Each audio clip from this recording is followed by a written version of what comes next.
Okay. I kind of have...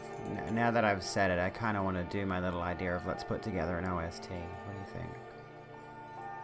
Find yourself waking up in Skyrim. What's up, guys, gals, and non-binary pals? Welcome back to the Rogue Room. I am your host, Abigail Back. What's happening? What's the news? How have you been? I'm going to make a new playlist. Which has just called itself From Past to Present based on the name of that particular track, which is not what I wanted. But, hey you're finally awake. No! What? No! What? What did I just do? What happened?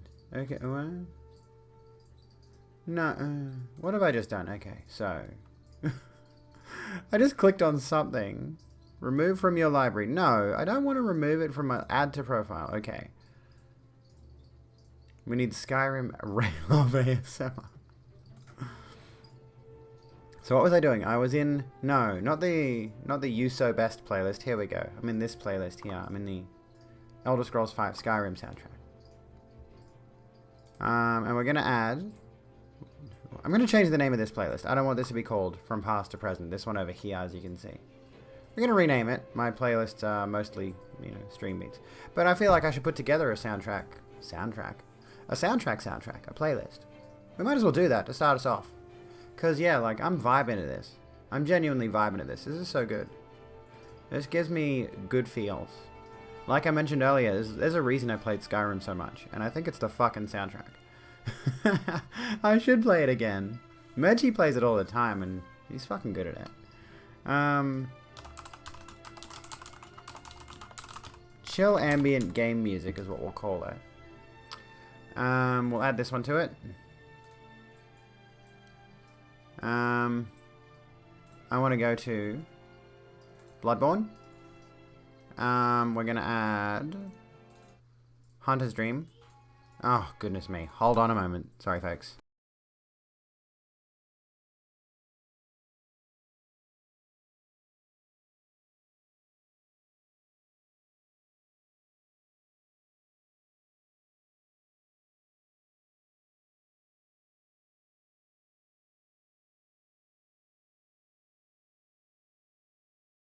Okay, sorry, I'm back. So what's Hunter's Dream sound like? Let me just see. I can't remember what Hunter's Dream sound like. Did I pause it? Oops. As far as I know, Hunter's Dream is like Filing Shrine in Bloodborne. Yeah. It's a bit more somber, a little bit more...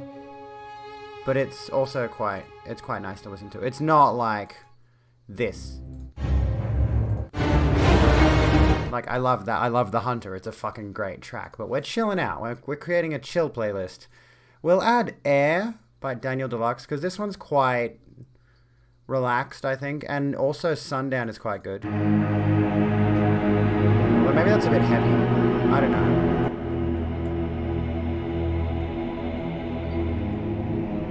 This one could go in there, I think. But like Air...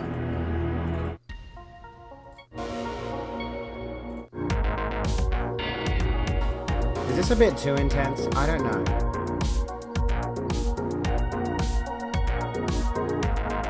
I think that's a bit too much. What do you think? The rest of the soundtrack's a lot more pulse pounding and heavier than this particular track is, so by contrast, this particular track sounds really chill. Dishonored may have some. Is the Dishonored OST on here? Not Disturbed. Dishonored 2. I haven't, Oh, here we go. Dishonored original soundtrack. I honestly, when was the last time I've even listened to the Dishonored soundtrack?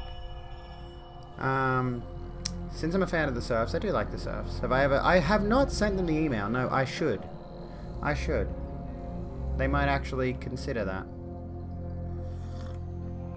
Hunter's Dream is really nice, and honestly, like, the soundtrack of Hunter's Dream bleeds into the soundtrack for the first Hunter.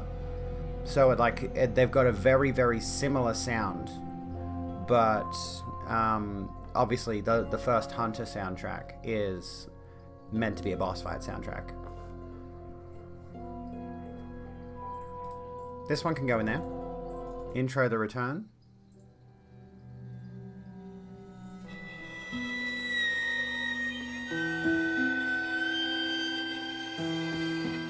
ambience. Here we go. What about this one? What's this one like? Let's skip ahead a bit.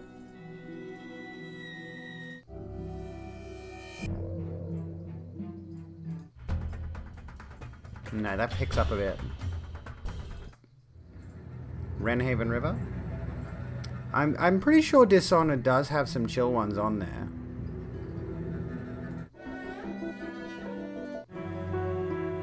This one would work. Streets exploration. Let's like go through these. I'm just gonna skip through them so we can add them to the playlist, and then I can share the playlist with you folks. Ooh, this reminds me of The Witcher. The Witcher's got some really good ones too. The Witcher 3. Also, Majora's Mask, was it? Who said Majora's Mask? Majora's Mask Final Hours theme. Out of context. Yeah, we can... Is that on here? Is that on Spotify? Oh, for goodness sake. Brigmore's Lullaby from Dishonored 2. I haven't played Dishonored 2, so I kind of want to not spoil the OST. We'll have a look. Aristocracy.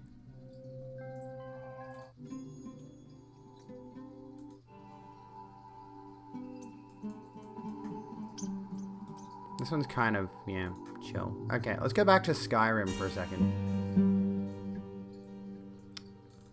What's this one like? I can't remember. Don't play it till you play the game. That song hits hard the first time with the game. Okay. This one's good. There's a lot, like the Skyrim soundtrack. You could just listen to the whole Skyrim soundtrack the entire time. Honestly. So what do we got so far? Not much. A few things. I'm pretty sure I had a soundtrack on The Witcher 3 Wild Hunt. Trying to think, like there are some good chill tracks on this soundtrack, but I honestly can't remember which ones they are. Somebody needs to go through and categorize these. How about we continue with the Skyrim for now? From this one. We'll just chill out of this. Yeah, the volume's overpowering me. I realize that now. How's it going, folks? We're just like sort of getting into things. Sorry, I haven't really picked up in terms of my actual whatever it is, my energy yet. I've got a coffee. Don't worry, I've got a coffee. It's a very powerful coffee. It's the last of my Makona, so now I'm on to the rest of the JV. And also, I bought some batteries, so our crystal lizard friend over there is now nicely lit up. Look at him, isn't he adorable? You can see the little blue lights. So yeah, it was the batteries, I was right. Because yeah, I like yesterday when I got him, I only turned him on for like a couple of minutes, and then by the time stream rolled around, he was completely dead. RIP. You're in the wear shoes to bed mood. Sounds good, sounds good. I like it. I like the sound of that. Tonight, we didn't get to finish like some of the things I got to do last night, which was, I wanted to update my panels. I've already done a couple of these, and I've done them in the same style as the logo. Like this logo up here. So, that, I pointed at two different places. I meant this one. And, I've done some panel headers up like this, which we will see in just a moment as soon as I get them up here. Actually, I've got a content creation folder which would show it. Here we go. So I've done a couple of these up already. First of all, I wanted to have my name in the same style. We got the FAQs, we got the rules, and I wanted to do like cheer rewards, commands might be one that we could do. Socials obviously would be in there. There's a lot to create little things for, and I'll show you how I do those and how I get them to look the way that I want them to look. Because they do look quite nice. If I may say so myself, I do quite like how they've turned out. But anyway, shall we kick off with that? What have you folks been up to today? What's been going on? I have some unfortunate news. I have some very unfortunate news. Kiara, thank you for that lurk. Oh, also, just a big thanks to Draco, or like Draco, who recommended a friend to recommended the good cause. What we've got here in the stream. What's that cause again? You'll notice that the current funding total has bumped up by $200. And I'm like, how? Like, someone I've never met Someone I've never met. Draco just goes and approaches them. Mentions the grand cause of funding the boobs. $205. Oh my goodness. Wait, did I think I also got my Twitch payout today, and that's also going in there. That's going to take a couple of days. Coffee. Oh, okay. Let me see. So where is it? Let me see. Payments history. Oh, there's a $5. Thank you. Send it here so Twitch wouldn't nick a percentage. I don't think, like, if you send it through... I just realized. That number only updates manually. Automatically, sorry. That number only updates automatically if you donate through Streamlabs. And I didn't think about this. So now I have to check the number because people tip off stream on coffee or whatever. And I have to manually update the actual goal amount. So if people tip via Streamlabs, which doesn't take a cut, I don't think. Let me double check. I'm pretty sure they don't take a cut. I hope they don't. I'm assuming they wouldn't. Let me Google this really quickly. Because coffee doesn't. Okay, so Streamlabs doesn't take a cut either. So if you use this link, let me see here. If you use the streamlabs.com link, that will actually update that on the goal overlay. I don't know how to make it so that it just automatically updates if anything goes into the PayPal. There's probably a way to do that, but I've just realized the only reason that the number ever goes up is if it goes through the Streamlabs link, which is weird, a bit annoying. So it's not completely accurate unless I manually update it every 5 minutes. I'm not getting what's it called? I'm not getting tips every 5 minutes, but you know. Why is this soundtrack is nothing? There's like literally no noise. Hello, Wizardtree. How you going? This light is too bright. Let's turn that down a little bit. The music is like barely anything. Can you hear it at all? Turn it up just a little bit. There we go. Maybe not that much. I'll turn it up on my end. Sound of silence.mp3. Anyway, yeah. I'm trying to get myself in the zone because we are going to do some stuff tonight. We are going to do a bit of stream overhaul. We are going to do some memes. We're going to react to some memes. We could do a video. We could react to a video if you want. If you've got anything interesting that you want us to watch. I'm still like not over that surfs video we watched last night. That was a trip. That was a whole experience and a half. Like, what in the world? The Crystal Boy only glows blue. He only glows blue. Hello, Ren. How you doing? The Surfs. SERFS. YouTube leftist content creators. They put together this awesome video on, if you check my assorted media section, this video here, I'll bring it over. This video here, thank you for the head pats. Turning Point Women's Conference is weird. So very weird. We watched it last night. We reacted to it. We spent like an hour and a half watching a 17-minute video. It was because we just kept stopping because we were baffled by it and had to commentate. So it was just a clip reel of this Turning Point USA Women's Conference, and it's just fucking creepy. Honestly, it's disturbing to see a crowd full of women cheering for being told their sole purpose, the thing that should give them the most value in life, is having babies. Like, that was a significant portion of the conference. Is this idea that I couldn't fathom. I honestly couldn't fathom being so deeply ingrained in internalized misogyny. To think that paid to be there? Maybe. I mean, the speakers definitely were, but I don't necessarily think the people in the audience would have been. Mum pride. I am doing my mum thing at the moment. I am a mum. But I do think it's a bit, like, I've got the mum jeans on. By the way, when I bought, these are jeggings, okay? I've got 2 pairs of jeggings. These ones are like a nice navy color. They're quite nice. And the other ones I got a much more stereotypical blue jeans color, but when I actually bought these are not technically mum jeans, whatever that means. When I was buying these jeggings at Kmart, they actually had a pair of jeans with rolled up, like the bottom part near your foot, the bottom part was rolled up, that were labeled as mum on the logo. They were legitimately mum jeans. And I was very tempted in the moment. I'm like, technically,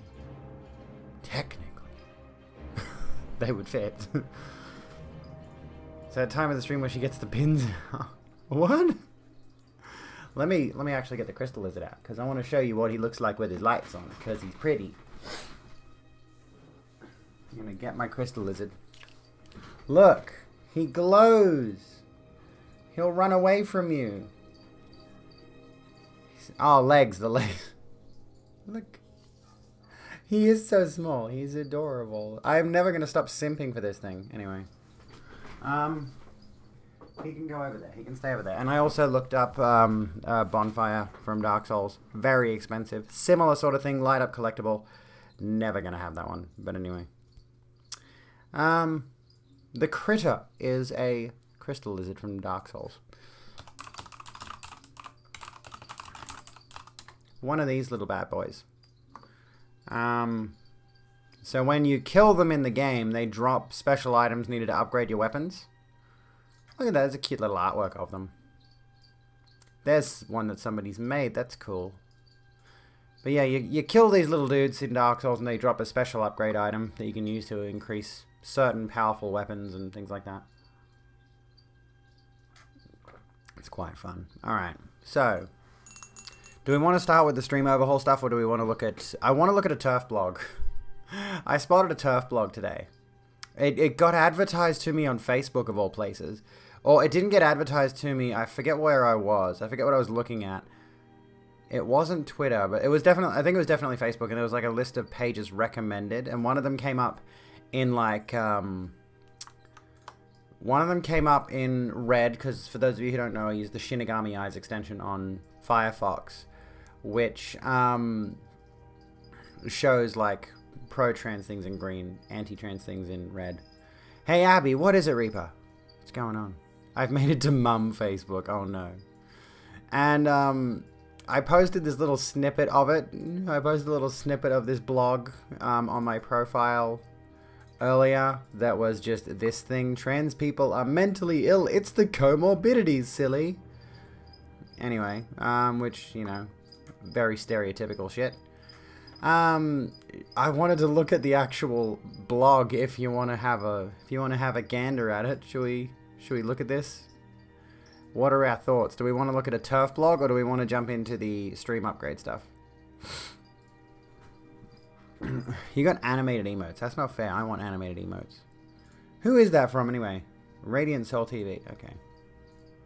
You died for a second. How's my night going? It's a bit stressy. I'm trying to chill out. I'm trying to vibe. That's why we got the Skyrim OST on, because it's so good. Excuse me. Do we want to look at one of the posts on there? Do we want to look at the one that I linked? Do we want to look at the one that I linked? Oh my god, it's a whole essay. Another round. Hey, Rayleigh, thank you so kindly.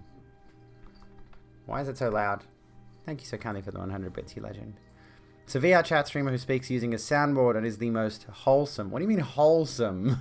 In quotes. Nice hair. Well, I'll take nice hair. I'll take the nice hair part of that.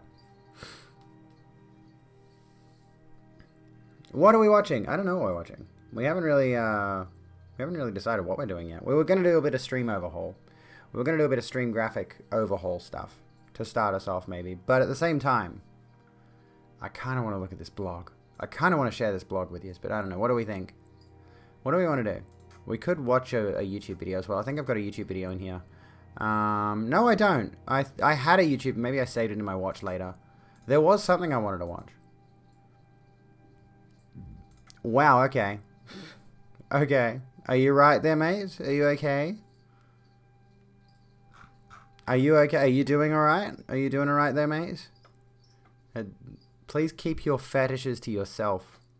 That's weird. You right? I award you exactly 1 yike, you dickhead. Anyway, that's a thing that I need to turn into a thing.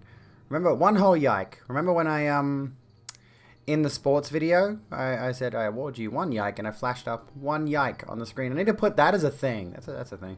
Somebody said something that they shouldn't have in my stream, which was really gross. It was a very gross thing of them to say. Don't appreciate it. All right, okay. I'll leave the blog. We'll come back to the blog. We'll do a bit of what's it called? Stream overhaul stuff. So let's bring up a new text document. Jesus Christ, what's wrong with people tonight? Are you okay? What is wrong with you people? Holy fuck. Alright, so let's see here. We got a few live ones, do we? They're so pathetic. What are you, like 13 guys? What was I doing? I wanted to do this one. Okay, so panels. Let's do this. By the way, I don't know if this works in like Word or something. Did I press Shift and F? Is it Shift and F3? There we go, and it changes the capitalization of the letters. It's such a cool thing. They're people, therefore something's wrong with them. You're not wrong. At least I own. At least I own what's wrong with me. I know there's stuff wrong with me, and I own that shit, and I'm okay with it. I get it. Okay, so we're gonna start by like outlining the panels. I want to redo my panels on my Twitch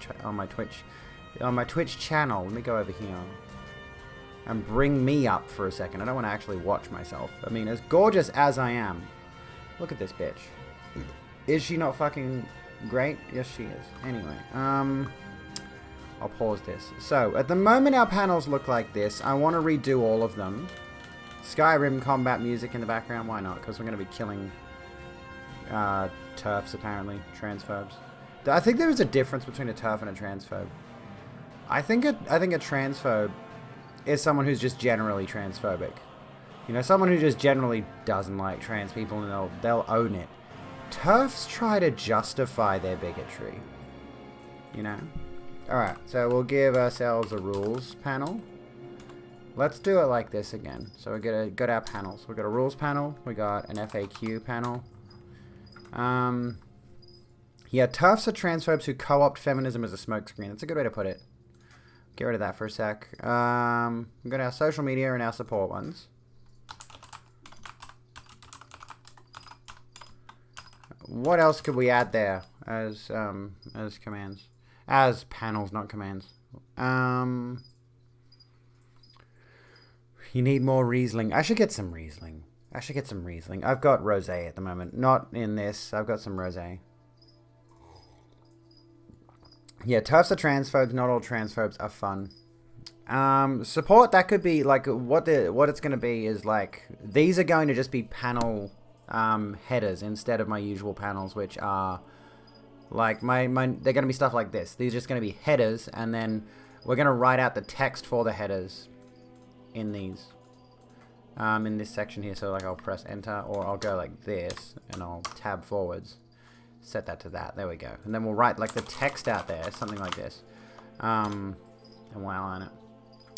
Depends on if you like a more sweet wine. I mean, my favorite is white Moscato, which is like the sweetest shit in the world. It's bitch piss. Anyway. The Venn diagram covering TERFs and Nazis is a near perfect circle. You're not wrong. There was, you know what? Not that one. I have a video I want to show you right now. I want to show you the video because I like Jamie. I am falling in love with this man. His videos are so good. History. Where's my watch history? I do want to watch this one, but this is an hour-long video. Are puberty blockers safe by Mia Mulder? But this one, I want to show you this. All right. I think, kind of. Maybe not. I don't know. I just found this thing I want to talk about. And isn't that what all my videos are? Hey. This is going to include a paid promotion, so we'll skip through that. I love Jamie Dodger. I'm falling in love with him. He's so good. But this video, like just like this particular TERF, we'll just watch it. Spuds, how's it going? I hope you're well. It's Jamie, welcome back to another video, or your first video that you're watching of me. I don't know, but either way, welcome, and I hope you're going to enjoy it here. Thank you so much for clicking on the video. So today I'm talking about something that I found. I found a thing, a very interesting thing, a very interesting thing on a very I buy cheap wine. interesting place, Mumsnet, aka the trans. Also, I was going to say, let's check out Mumsnet at some point. We should definitely go on Mumsnet. Transphobic echo chamber.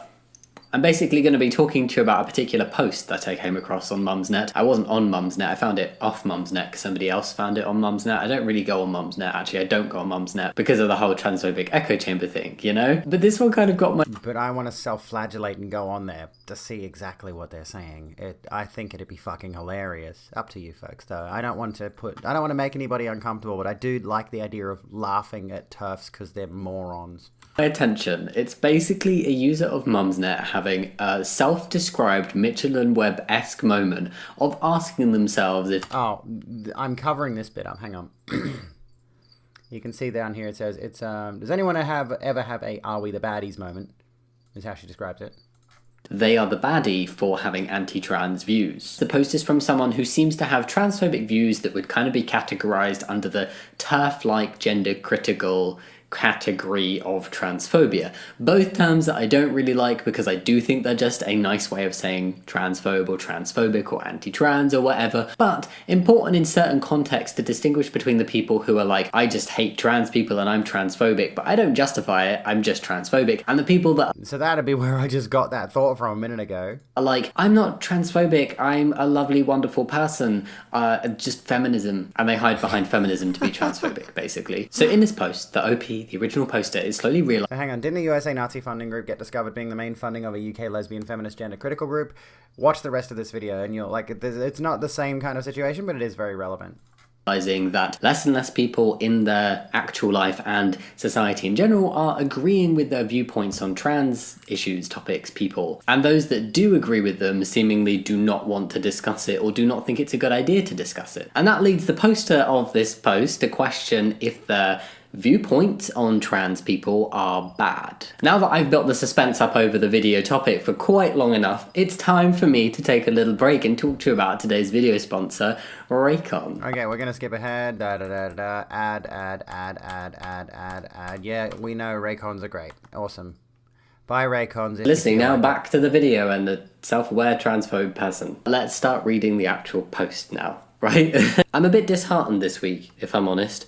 I sometimes feel like this is a fight that we're just not going to win. Two main things recently, one personal, one geopolitical, I suppose. I'm curious about what they think this fight is.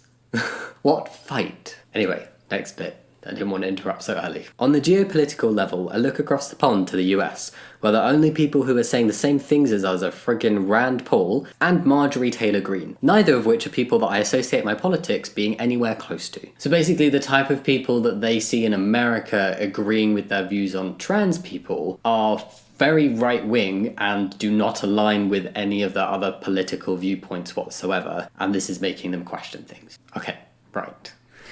I'm going to carry on reading before saying too much just yet. There is just no bloody way that the left, my home, will align with us now given who our allies are. The left, my home, 'cause I'm a feminist, and that means I'm a leftist, but fuck them trannies. Am I right, ladies? Let's go, girls. Do, transphobes.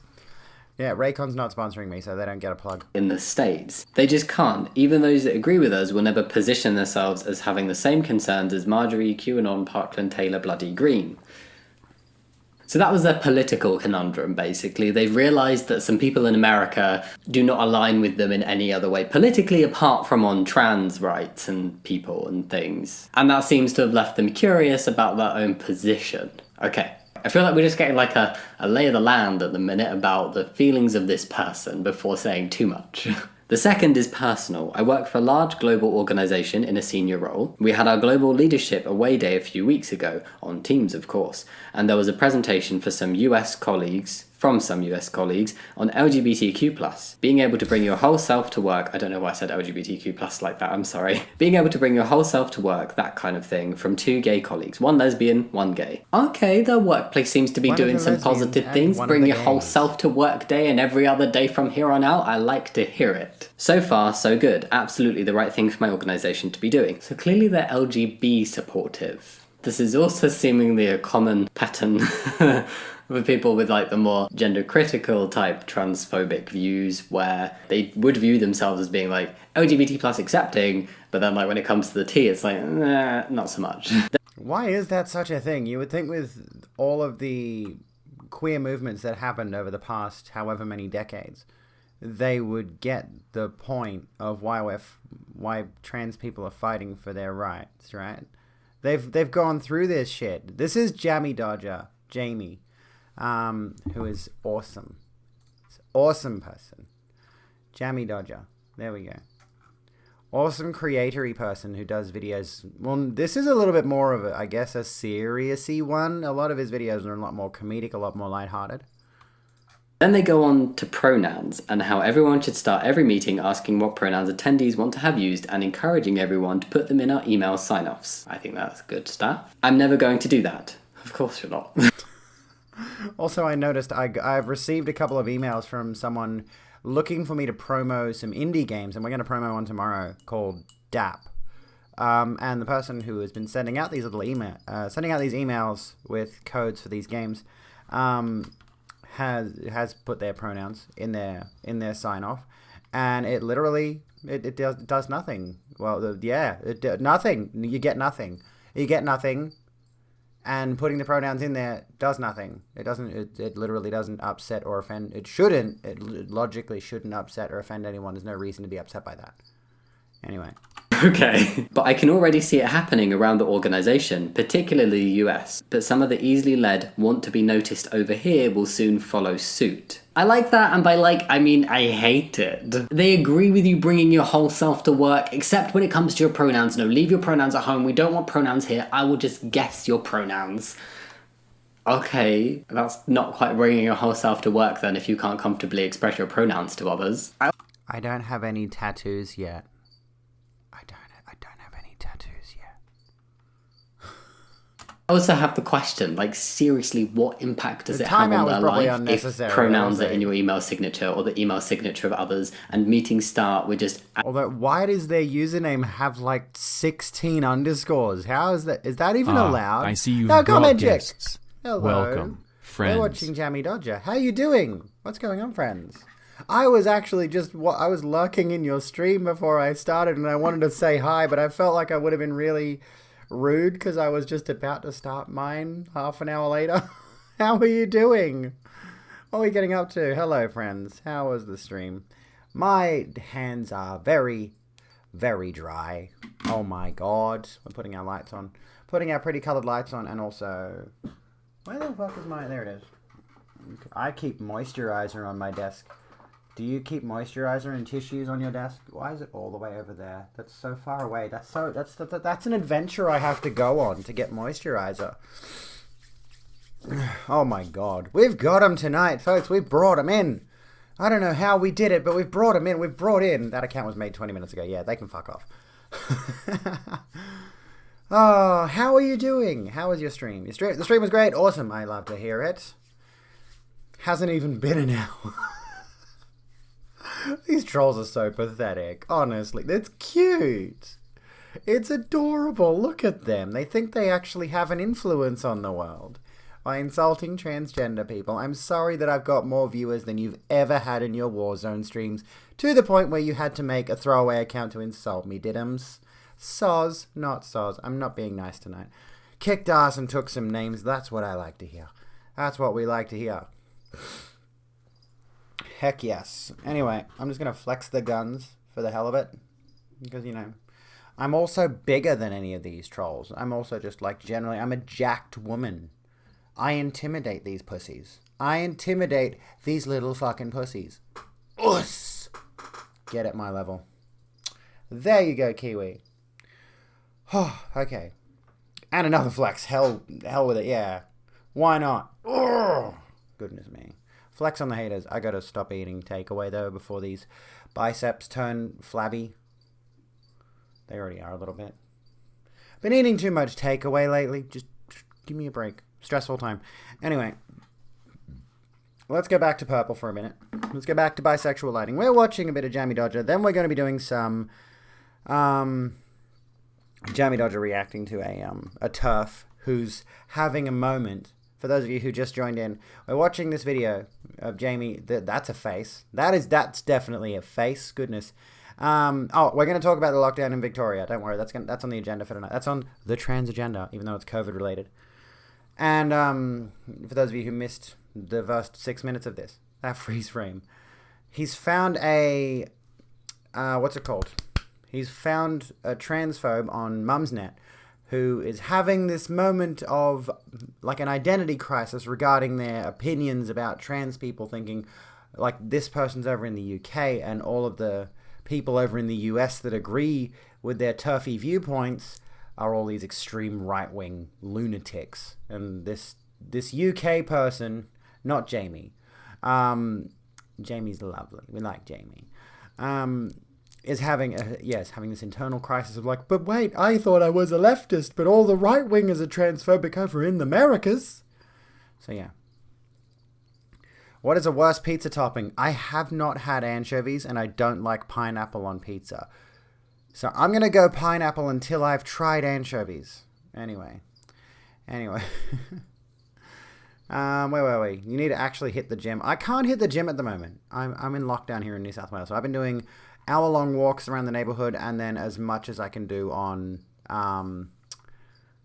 like 5-kilo dumbbells. So it's something. It's an effort, but it's not exactly giving me the satisfaction of being in the gym properly. Anyway, continuing on, let Jamie speak. As you introduce yourself, saying your pronouns, it literally has no impact on anybody's life except the trans people involved. It will mean so much to them and create a much more comfortable work environment. But I'll know this person is being stubborn? I don't know. I don't really understand what there is to not like. And then basically saying that other people who are being nice about pronouns and saying them at the beginning of meetings, in their email signatures and stuff, are easily led attention seekers, basically. That's what it comes across like they're saying. That's what gets me about this whole thing, is this idea about us being attention seekers, or like some people will say that we are trying, like that we're being trans for the sake of being trendy.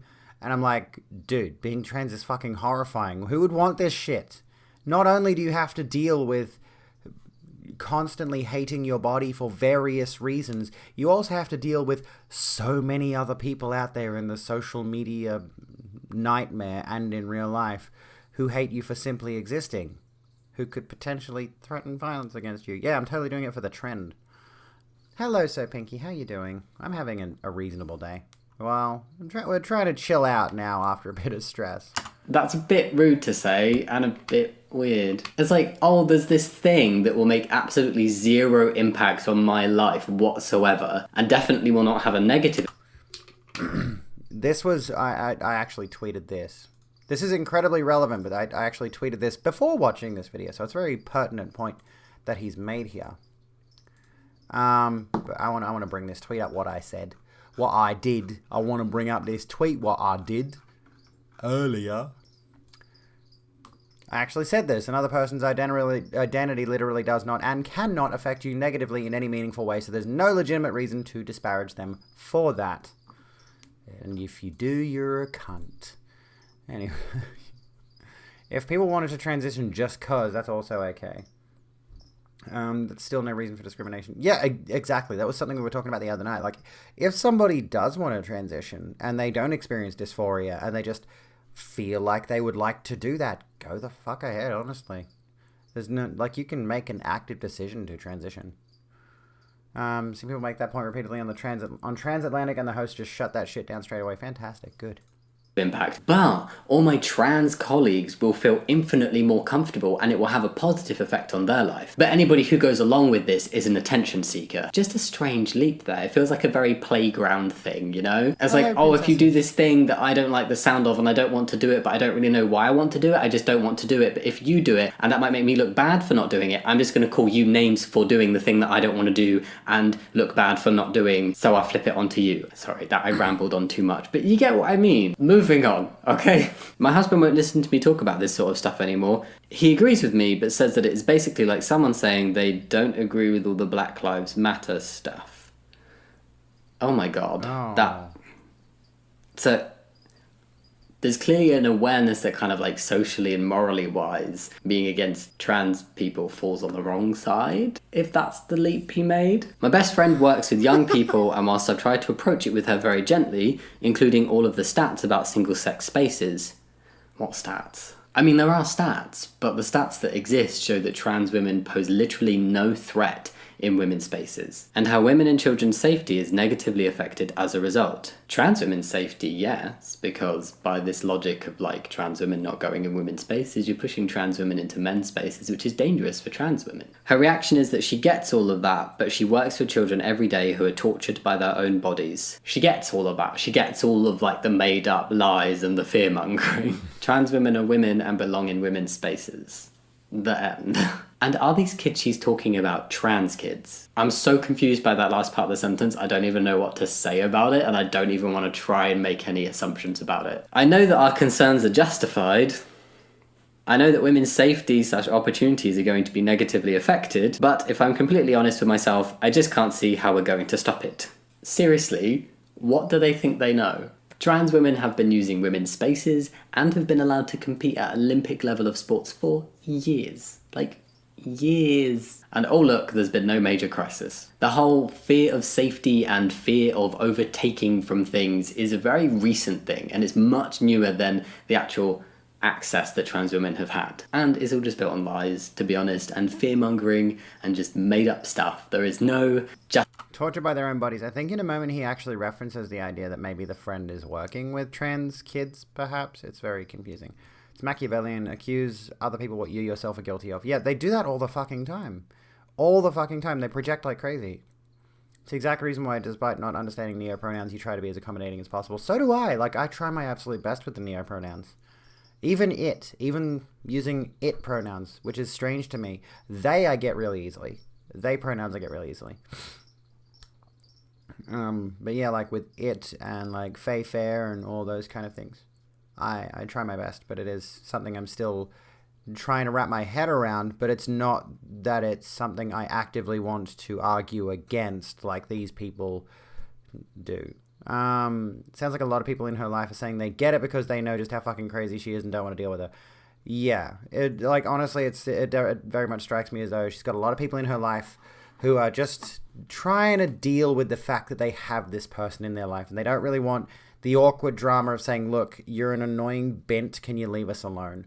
Justifiable reason for fearing trans people. Also, I just want to address the whole, like, this is just something we're not going to stop, because I feel like, and typically that is in reference to, like, stopping trans people from accessing the correctly gendered spaces, so stopping trans women from accessing women's spaces and trans men from men's spaces, but it's mostly focused on trans women from women's spaces. Because if transphobes got their way of pushing trans women out of women's spaces, that would put literal, like, men like me in women's spaces and put trans women in a lot of danger by forcing them into men's spaces. How is that fair on anyone? How does that make sense? The only way it makes sense is for trans men to be ignored in this argument, which they are. Transphobes don't care about trans men in this discussion because it makes their whole argument crumble. Julie Bindle.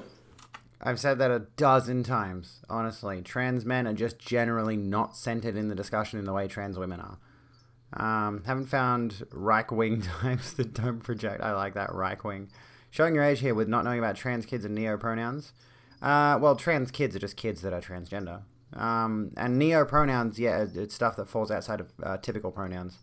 So like he, him, she, her, they, them, it's are still typical pronouns that we're used to.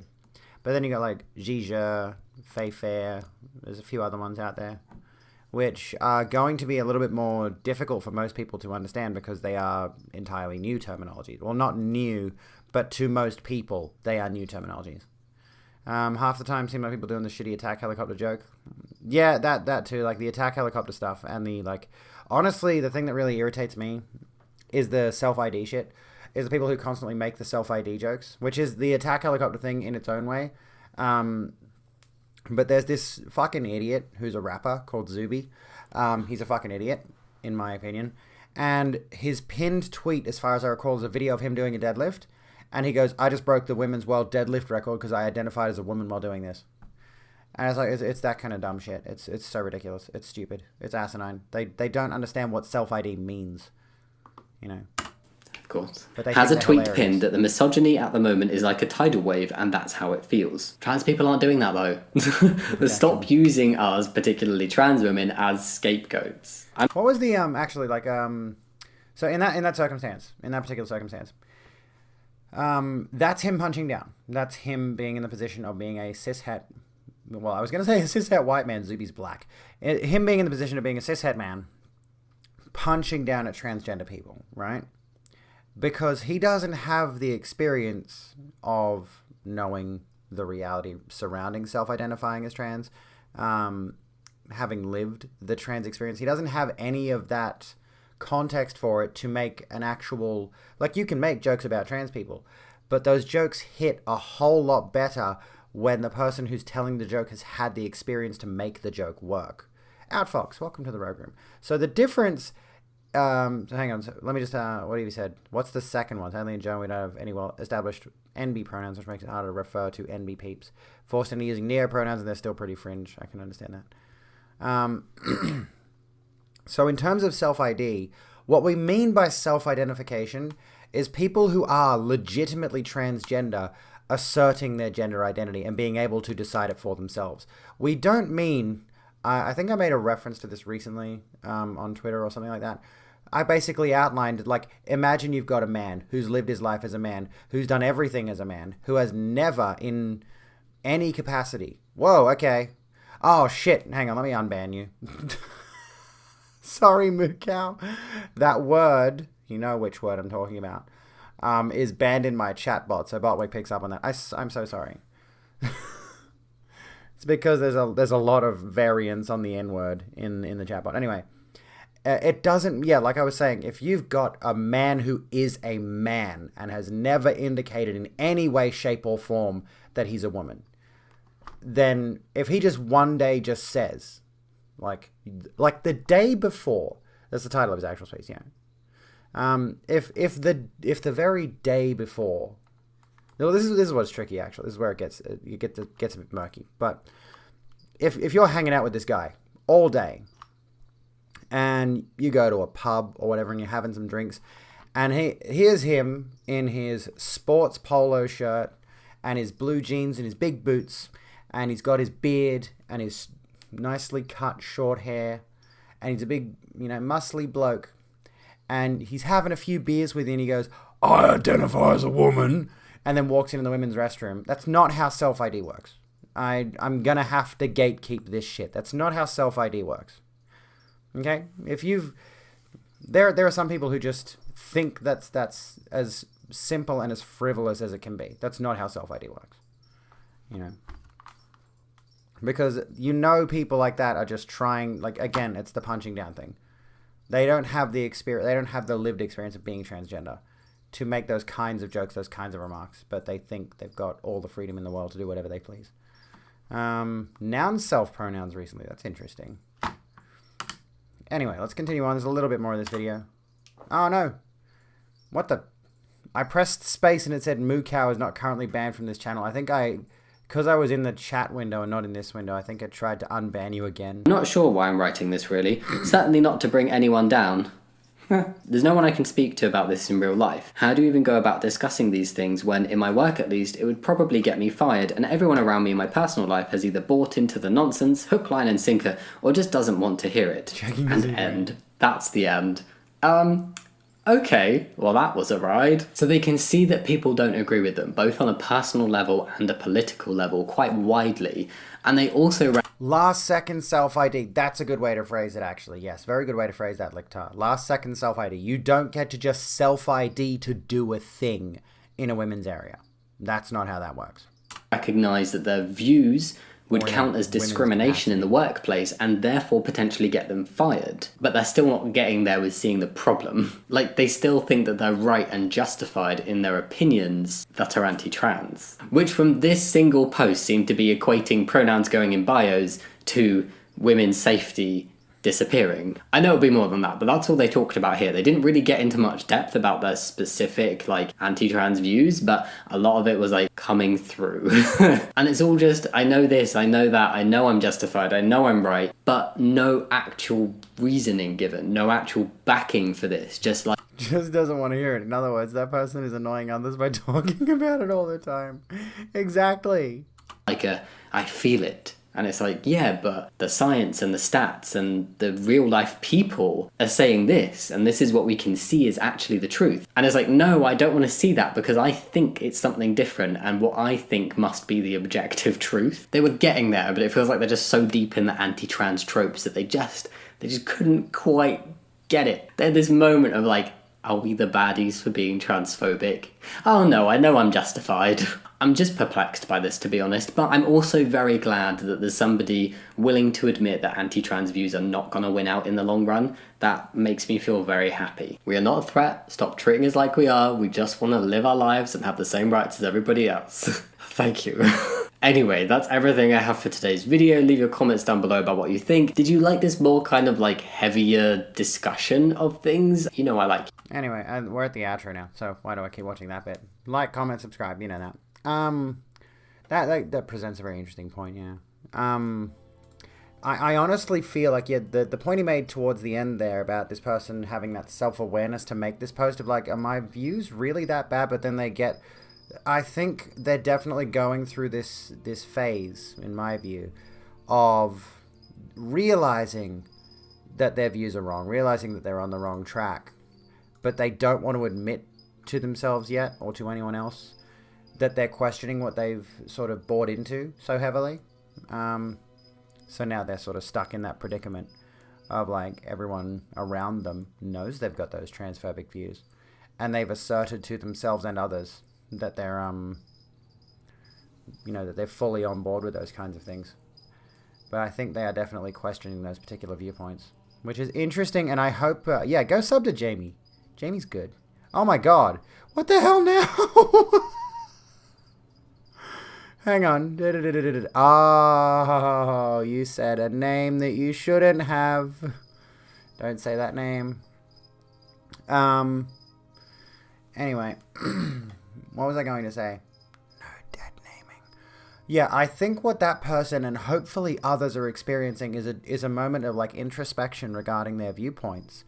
And I think others might slowly start coming. I think she's having that moment of doubt. I'm assuming it's a she. It's on Mumsnet. So, yeah. I think she's having that moment of doubt, or this person is having that moment of doubt, where, by the way, Johnny the Hot Dude, welcome to the Road Room. How you doing? Where they're slowly leaning towards, like, getting it. They're slowly going to lean over. Like, at some point, something's going to tip them over, and they're going to be like, oh, I was a cunt. Oh, my God. Anyway, like, I have that now, but I was never, like, publicly out. Oh, I was out about,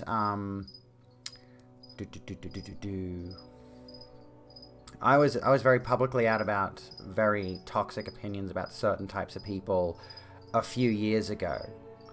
And it was, I'm not gonna beat around the bush. I had some very fat-phobic views a few years ago. And me and my partner at the time would make fun of fat people all the time among social groups. We were hanging out. It became a thing. And looking back now, I'm like, oh my god, I was a fucking asshole. Right? I was a fucking dumb cunt back then. And I came to terms with it, and I realized, like a lot of that stuff that I was toxically spreading was, I guess, projecting insecurities and it was all like, it's logical. It's illogical. They're unhealthy. And blah, blah, blah, blah, blah, blah, blah. I came up with every excuse in the book to justify those viewpoints. And then eventually I came around and just like, well, that was just fucking rude. There was no reason for me to act like that at all to anyone. It's called deadening because you die when you use it. That's fucking good. The fact that they're questioning something that they had simply just accepted before is a step, hoping that people will see that it doesn't affect cis people's rights. Yeah, it doesn't. Somebody in my YouTube comments recently inferred that trans people or like legislators that are trans friendly or what have you, like trans allies, are somehow going to be removing the rights of women and girls, like cis women and girls. And it's like, huh?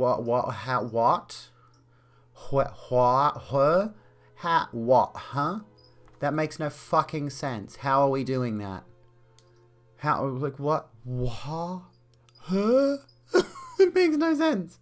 It's stupid. It makes, yeah, nobody fucking said that. That's not even a thing that's happening. It's not even close to a thing that's happening. So hang on, let me have a look. Mother loved the old content, but when you told her they came out as trans, she had a hard time dealing with it. One of the things was that you have kids, mentioned before 30s, yeah, that you can't become trans. How does that work? Told her isn't true. Big deal on trans is if they haven't had the surgery. She doesn't get to choose what's trans and what's not. They aren't a woman yet. See, like, that's just biological essentialism, which, and like, if, honestly, I'm going to be rude here, if she's not trans, she doesn't get to justify what trans is. She doesn't get to define what trans is. Tough shit. Get over it. I hate to be rude, but yeah, tough shit. Anyways. J.K. Rowling can just sod off. Exactly. Yes, she can. Total chud a few years back. Now you're a lefty drag queen. Fuck yeah. Fuck yeah. Because folks don't know something's up at a young age. Yeah, exactly. Like, I had a very tough time, and the reason it took me so long to come out was because I was repressing so fucking hard for various reasons. It was very, very difficult for me to even consider transitioning because, and I promise we'll get back into the graphic design shit and the panels and stuff in a moment. I just wanted to watch that video. Now I've spurred off yet another the transgenders discussion, which, I mean, I love doing this stuff. This means a lot to me, honestly. It really helps me deal with a lot of things. When I was a teenager, I've mentioned this before, I didn't start transitioning when I was 15. Otherwise, things would be a lot different. Also, does your mother realize that to transition, it costs about as much as a fucking Jeep to medically transition down there? It's fucking expensive. Your girl doesn't have the money for a vagina. Anyway, sorry. I've mentioned this before. When I was about 15, I looked up how to transition. I looked up how to go from boy to girl, and I learned about the surgeries, and I learned about going on hormone therapy for the rest of your life, and that fucking terrified me. And then the more I looked into it, the more I realized there's a lot of people who are transphobic. There's a lot of people who don't like the idea. There's a lot of, and like, you look at the media, right around that time was probably the first time I'd ever seen Silence of the Lambs. And what's a major theme in the Silence of the Lambs is that cross-dressing serial killer. You know, the transvestite. What is it in the movie? Clary Starling refers to him as not a real transvestite or not a real transsexual or something like that. But like, the context of the movie sort of portrays it as like people are gonna, and people still use Buffalo Bill as a jab at anyone who's either trans or cross-dressers. And I saw Red Skater 90, who's a Warzone streamer. I think he streams Warzone. He's a shooter streamer. Really cool guy who dresses in like skirts and women's clothes and high heels and everything. He's got this big bushy beard. He's a hairy bloke, and he streams in like women's clothes because it's something that makes him comfortable and he enjoys it. And he's really cool. You should go check him out. Ask somebody. I'll do it now. I'll do it in capitals. I'll do it in caps. There we go. Yeah, we're streaming Warzone. Red Skater 90. He's a really cool dude. He's a really chill dude. And so he posted a picture of himself in one of his typical, very feminine outfits today on Facebook. And somebody posted in the comments, "Goodbye horses." And he didn't get the reference. He didn't know what they were referencing. And I just responded to that comment like, yikes. But it's a very common transphobic trope. And like, there's a lot of transphobia in media from around that time when I was about 15 that definitely shoved me way in the closet. Like, I think Family Guy had a joke about like, it's not a chick with a dick, it's a dude with tits, and yada yada yada yada yada. Like, the whole thing, we've just been constantly targeted and harassed for ages. And I just went so deep in the closet, I ended up in fucking Narnia, you know? And as a result, I repressed so heavily, and to maintain that repression, I went so far over to this masculine identity for so many years that I almost convinced myself that I didn't exist anymore. And there was a lot of nihilism in that persona. There was a lot of like, I don't fucking care about anything. And if I, I don't think a lot of people realize just how horribly depressed I was presenting male. Like really fucking badly. In such a way that I'm so happy nowadays, except for the way my hair is sitting right now. I need to get a styling product, because fucking hell, it's pissing me off. Stay still, cunt. Anyway. The only thing you know about Family Guy and trans issues is the episode with Quagmire's dad. Maybe it was not Family Guy, but I think it was an episode of a what's it called, of a Seth MacFarlane show, where the line specifically, it's not a chick with a dick, it's a dude with tits, came up. Although I honestly think it was Peter Griffin that said it, so I'm pretty sure it's a Family Guy episode. Anyway, listen to enough cis girls talking about sleeping with guys, which is deemed normal, not obnoxious. Really? Anyways, my hair tips, I just use like Head and Shoulders, and then like I use Head and Shoulders 3 days a week because I've got horrible dandruff. I use like the smooth and silky stuff, I think, and then I just use a conditioner 2 days a week on the tips of my hair. And I need to get a styling product because I don't have a styling product, and I want to dye my hair at some point.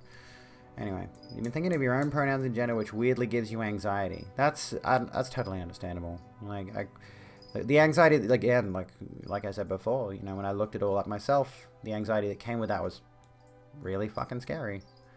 Had a lot of internalized transphobia, excuse me. It always tried to be a manly man before you realized you were trans. Yeah, that's where I was.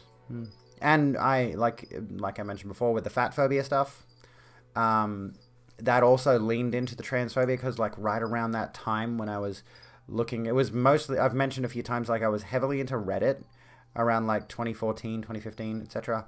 I was browsing like Reddit atheism, fat people hate, Tumblr in action, a bunch of subreddits that were effectively reactionary subreddits. And I now realize the connection that like the atheism subreddit had to all that reactionary nonsense. It's from the movie Ted. Oh, that'd be it. So it was Seth MacFarlane's voice. Okay. That would make sense. Hello, Viking Trash. How you doing? So what were we saying? Yeah. So I was very deep into that sort of reactionary community back then, but I never committed fully. Like, I think if I had started leaning into content creation back then, because like, I started doing like YouTube videos and stuff in 2010. It was mostly just Minecraft stuff. And then I dipped out of it after about a year, stopped doing content until about 2018. So I took a huge 8-year break from content. I think if I had started back on content creation based on what I was looking at on Reddit and such, I probably would have gone down a much darker path, and I'm glad I didn't. I'm glad I am where I am now. Hey, that's how the image of atheism works. Yeah, I consider myself an atheist in the sense that I am not religious and I don't believe in any gods, but I wouldn't associate with an atheist movement, because it's just cringe. Anyway, I'm doing okay, Trash. I'm doing okay. Cis people have a tendency to view trans people as only being trans. That makes up the entirety of that trans person's identity from the view of the cis person. That is true. That is true. A lot of people don't think we have any character traits beyond that. Or Viking. Viking's probably better than Trash, hey. Listen. Trans is one of my major character traits as a person. The other one is Dark Souls. And that's both of them. I have 2 defining character traits. One of them is Dark Souls. We do need Tarantula Cam. She's not out at the moment. She's still hiding. Once I've got the money for it, I'll get another camera and I'll get a long extension USB and plug it in there somewhere. Oh, goodness. Excuse me. Bloodborne, that game is trans. It is. That game is very trans. Always encouraged to be more manly, but you thought critically about it and found it served no use in day-to-day life. You saw it for the act that it was. Yeah. Like, all gender is performative once you realize it. All gender is performative. It's just the performance that makes us the most comfortable is what you want to stick with. Hello, Sugar Rush. How's it going? Anyways, so we did a bit of the transphobes. There's my goal, by the way, folks. If you're interested in supporting getting rid of my dysphoria, which is this. Oh, I just realized actually there's some artwork on this page that features these. It's, you know, painterly artwork, but, you know, just for the heck of it, I might try to cover that up or something. I was gonna read this blog, but yeah, if it's got titties on the page, I don't know if am I okay to show artistic nude paintings? It's not like an actual like nude painting, but it also is. Anyway, I'll just read the first part, scroll past it. It's a small picture on the page, but I'll scroll past it. I think that's all it is, because I wanted to read some more transphobic nonsense. We could do a bit more discussion. And then we will do this. We are going to do our panels. We are going to update and overhaul our panels as well. What can be more Oh my goodness! This is a graphic! A little under the table action never went astray. Thank you for the GIF, Lictar. Why is it able to do a GIF? I don't... Okay, whatever. Artistic... Yeah, live nudity isn't, yeah. So dead after the week you've had. Good night, Lydia. Have a good one. What could be more trans than getting used to unholy grinding frustration of Dark Soul? Anywho. That voice line, a little under the table action. Little under the table action. Alright, so...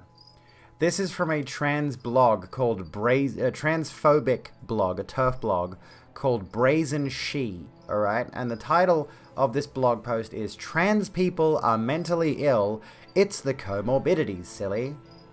Comorbidity sounds really heavy, but it's just a psychology term referring to someone dealing with more than one mental issue at the same time. Psychologists have noticed some enduring patterns. It's very common for someone to deal with, say, depression and anxiety together. According to the National Institute of Mental Health, about 7% of the US will suffer through a major depressive episode at some point. Brazen She. Jesus, how do I even compute this? I know. By the way, I've noticed a lot of TERFs are very heavy on defining themselves by their womanhood as some kind of feminist jab, which I am a feminist, an actual feminist, not a TERF, and I think it's just obnoxious. Besides, so hang on, there's reason to believe it's much higher than this. Besides life being hella depressing sometimes, the stigma surrounding mental health and emotional struggles keeps many people from talking to anyone about them. More like blazing sheep. And it's usually difficult to tease out what causes what. Depression and anxiety go together particularly well, functioning almost as a negative continuum between action and inaction.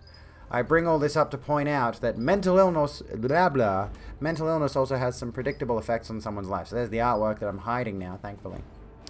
Depression and anxiety both shorten your life, oh yay, because they change how you choose to live it. Depressed people are more likely to smoke and drink, so they have higher rates of stuff like alcoholism and cancer too. Yay, I can get cancer, I'm probably going to get cancer anyway. Whenever I hear about how trans people have a very high incidence of things like suicide, poor health outcomes, and violence, for varying definitions of violence, I assume, what the fuck does that mean? What are you insinuating there, madam? I find myself yelling at my screen, yes, that's because they're mentally ill. Don't do that.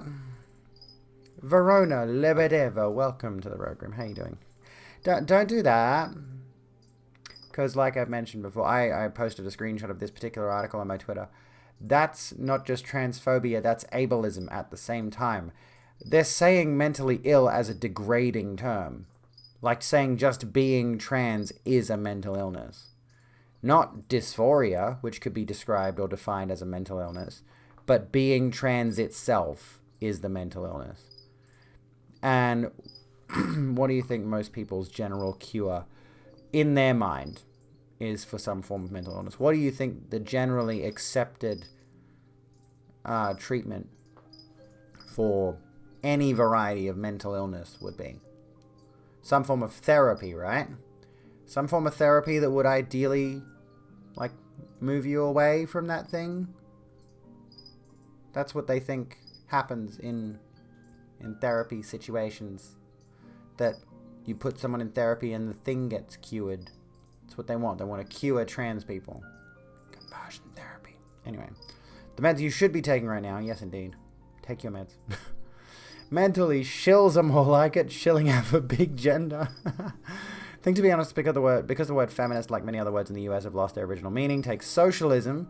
People confuse socialism with communism. Well, I mean, socialism is supposed to be a step toward communism, isn't it? Like, socialism is... This is the thing about socialism. The Overton window has shifted so far that socialism has become almost a worse term than communism. But socialism is supposed to be the step away from the current society we're in to a communist society. An ideal socialist and communist society. You know. Trying to have a conversation with a friend who is a Catholic and will openly make fun of everyone for anything, but you can't deny anything about his missus or his religion because his God is so pathetically weak it can't defend itself. I know, right?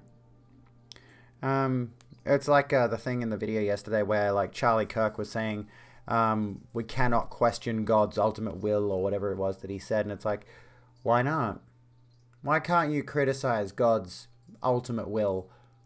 You know, you would think if he was a god, you'd think if he was this all-knowing, all-seeing, all-omnibenevolent God or whatever, you should be able to criticize him and he could take it on the chin. You'd think God would be able to take a bit of criticism, right? Leaves me questioning. Anyway, using those which two words? I say a lot of words. Which two words? Wait, the meds you should be taking. Oh, yeah, I mentioned that. If they were sincerely concerned about mental illness, they wouldn't be so incredibly venomous towards trans people. Oh, I know socialism and communism are different concepts, but what I've been broadly reading about socialism and communism, oh, I just scrolled down, oops, is that socialism should be a progression point to get towards a communist society. Or is it the other way around? I can't remember. Like, they're not the same thing. They're different types of social structures. Transitionary, yeah, exactly. So socialism leads to communism. Like, that's the route that you should take. Sounds like the author is just being a complete cunt. Of course she is. Of course she is. But yeah, if they were sincerely concerned about mental illness and like the suicide rates, they love to bring up the suicide rates. Everything seems to be on point lately and I can't seem to get away from it. This week at church, Father Mike's thesis was crazy people are just like the rest of us, only more so. What does that even mean? This got a good chuckle from the assembled group, but I found it to be a dangerous oversimplification. He prefaced his sermon by saying he first encountered real crazy in his first year in seminary, which I guess is why he finds such glibness amusing. Excuse me. Some of us had adventures in the land of make-believe a lot earlier. Some of us went against our will, not out of the kindness of our heart. Some of us have been there, done that, got the t-shirt and burnt it. So we're already in religion land. We're already deep in religion land. That's not a good sign. Pretty much, yeah, socialism still has a state. Communism doesn't. I think anarchism is the way to go. I need to look more into anarchism. I should watch more Doe streams. Marksy Hart, welcome to the Rogue Room. Who'd have thought folks that get beaten and attacked lots cause depression and self-harm? I know, what the fuck? Some of us recognize this stuff when we see it as well as when we recognize our own family. A video celebrating what's... Oh, God, you cunt. A video celebrating what's become of Elliot Page made the rounds last week, and I couldn't get through it. Hearing him talk about finally being comfortable in his body... only after having prominent parts of it removed, broke my heart. Jesus Christ. How fucking selfish. Can I say that? How absolutely fucking selfish do you need to be to look at somebody else's happiness and feel like it broke your heart? Go and fuck yourself, bitch. Sorry, I'm usually pretty nice. Fuck off, cunt.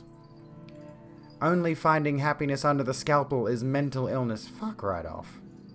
If something about your body is making you feel mentally ill to the point where you want to get it removed, then getting it removed is a treatment. Okay? Yes, like finding something about your body to be wrong is definitely a form of mental illness, but we have many ways of treating mental illness these days, including therapy, including medication, and including surgery. Yeah, does the author speak like that about nip and tucks? These people are so concerned about the mentally ill, are they willing to push the government to put more money towards mental health services? Probably not. Except under communism, socialism refers to the transition between capitalism and a stateless, classless society. Communism, yeah, that's what I've generally inferred. Socialism is the only thing that balances out capitalism to be usable by the people. Okay. Anyway, anyone saying anything else is selling something. Selling what? Find me proof the euphoria doesn't wear off, that it's not an addictive rabbit hole. The burden of proof here is on you.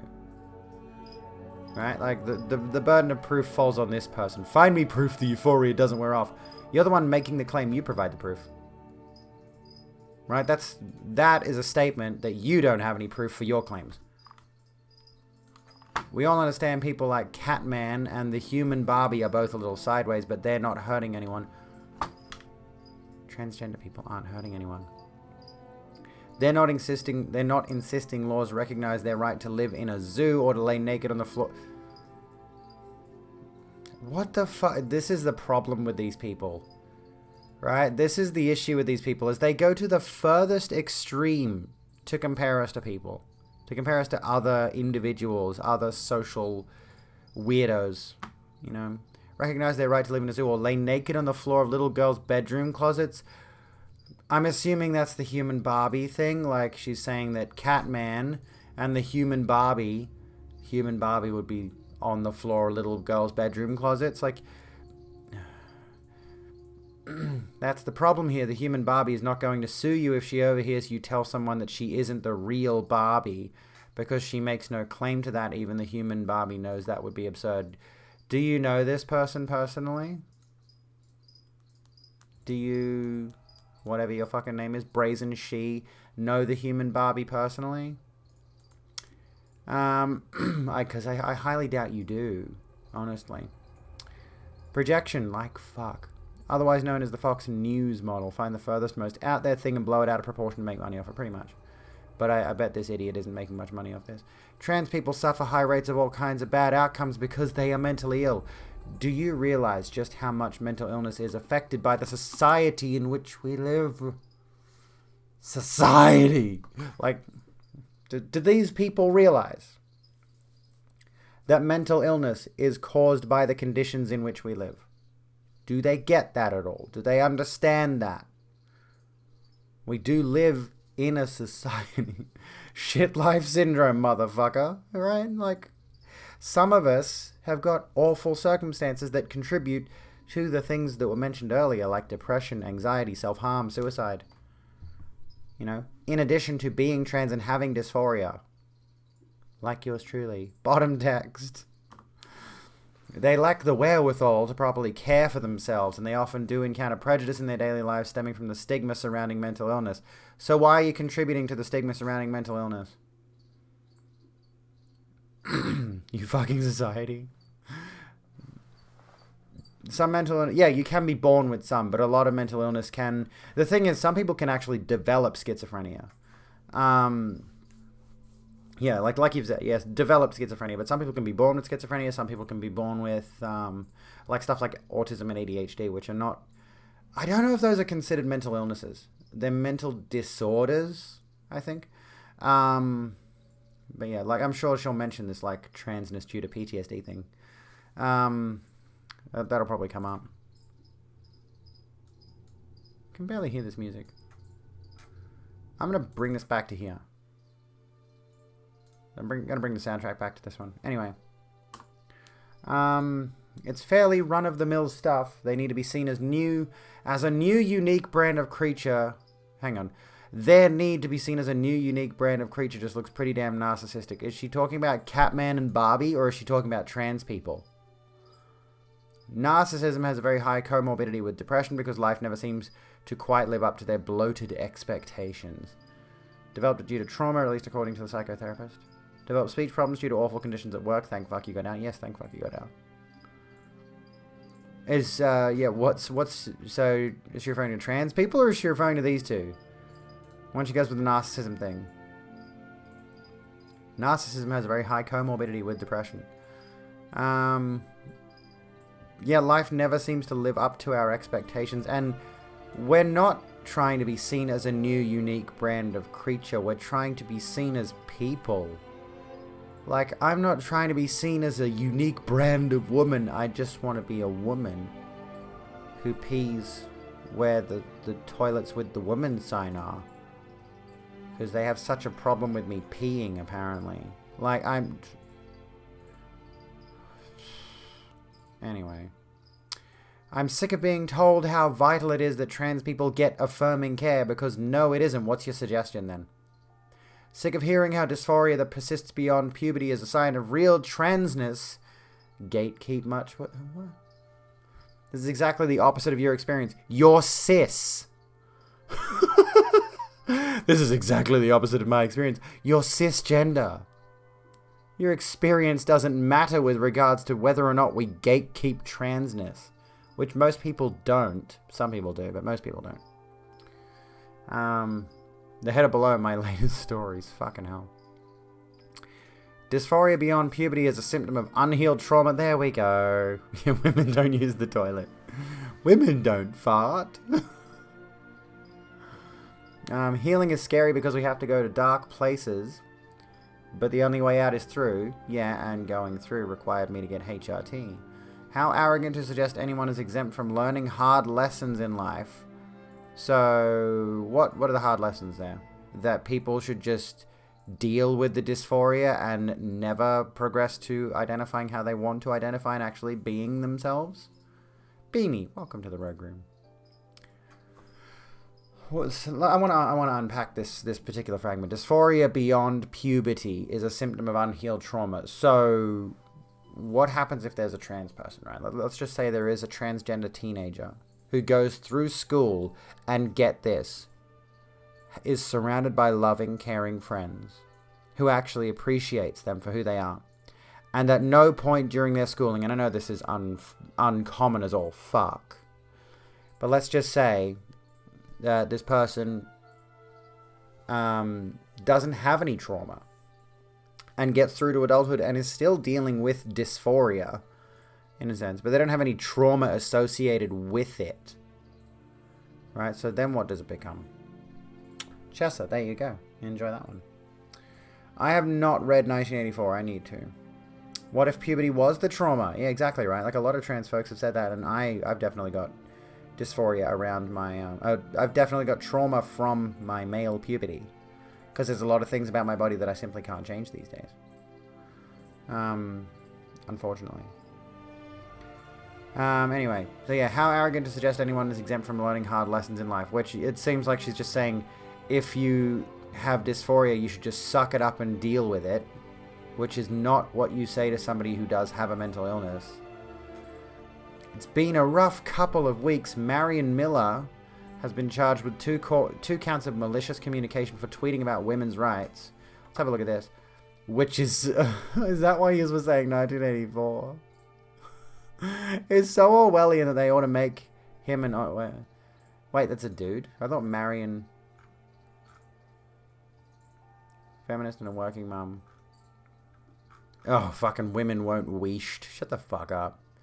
There it is. So where are we? So what were we saying? 1984, Orwellian.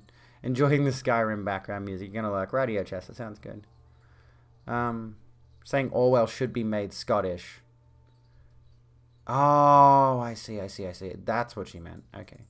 Give me a second. One of the kids is here. Give me a sec. Oh, not that.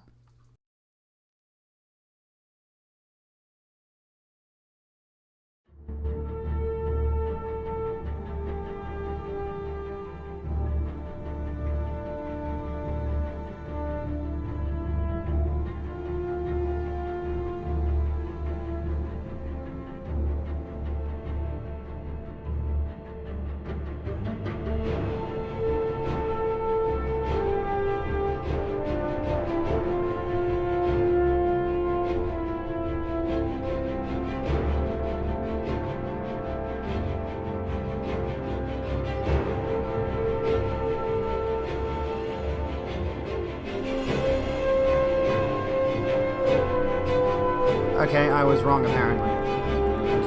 One of them must have just like opened the door and went to the bathroom or something. Left my living room door open. I don't know.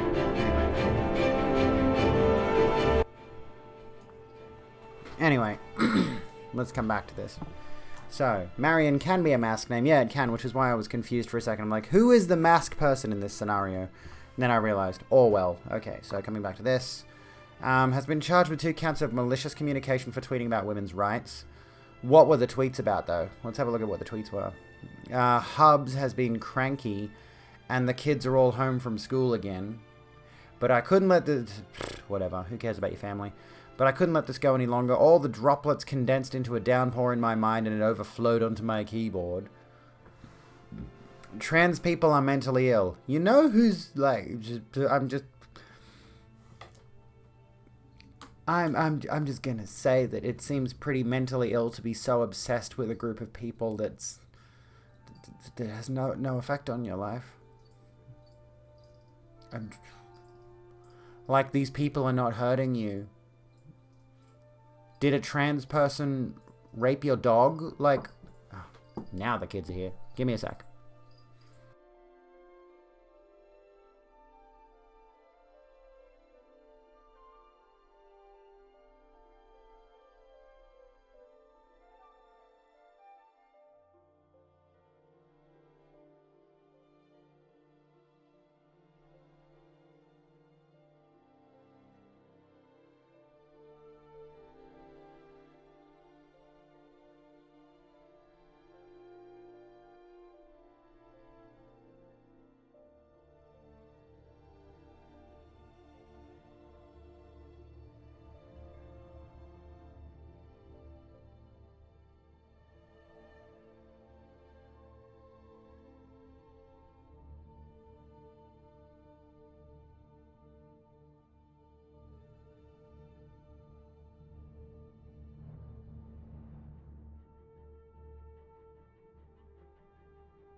I forgot to turn the volume up for you, sorry. Hello. On the music, that is. I'm back now. How's it going? We're nearly at the end of this, and then we can go back to, like, refining our rules and panels and stuff if you want to fiddle around with that. There was huge bullshit for the Spanish Civil War around communists, socialists, and anarchists. Let me put my hair behind my ear. Anyways. So what happened? Marion Robert Morrison, known professionally as John Wayne. Yeah. You were promised memes. Yeah, we're going to look at some memes. We'll get some memes. I wasn't planning on taking a be right back, but, you know, kids. Strike me down and I'll become more powerful than you can possibly imagine. Postpartum depression, more than 500,000 cases every year, so by their reasoning, what, take the kids away from the mentally ill person? In some cases, yes, they would absolutely advocate that. Here's the thing, like, yes, absolutely, they would say that. Some of these people are at that level. Some of these people are at that point where they're just, you know, this person is not able to take care of a child, to take the child away from them. Unfortunately, some of the systems around that kind of thing just result in, like, all it all it takes is that one person reports someone they see as an unfit parent to whatever authority it is, and the authority comes along and takes the kids away. Like, that actually happens. It's scary. Chucked a meme in the lounge. I'll take a look in a moment. Alright, so. Trans people are mentally ill. Indulging them in their parallel ideation serves no one but those looking to profit off of them. So what's the alternative? You're not... This is the problem. It's like you're throwing all of these ideas out here. Indulging them in their parallel ideation serves no one but those looking to profit off them. What? You're not offering a solution. You're just saying trans people shouldn't be allowed to transition. You're saying trans people shouldn't be treated... Learn not to be upset when someone accuses me of hating trans people. You do. But sometimes it bites back at me in the form of a stubborn lump in my throat because nothing could be further from the truth. Bullshit. Sometimes loving someone means telling them a hard truth or two. What, that they shouldn't transition and commit suicide? I can't affirm someone's destructive delusion no matter how many authorities they may invoke. I won't be beating around the bush on this point anymore. Well, then lose your friends. I've seen too many mastectomy scars. Who cares? I've seen mastectomy scars on cisgender women who've had their breasts removed. Yeah. And transgender men who get mastectomies done, that's completely their prerogative? Anyway, for all the women who I love, I have to rise to the occasion. Okay. Righto. Righto, love. I just wanted to get that out there. That was disturbing. Cyberduck1312, welcome to the program. How you doing? Seeing those scars on cis folks too? Yeah, exactly. Exactly. Like it... So? What? I don't know. Okay, so let me have a look here. I want to take a look at these tweets really quickly.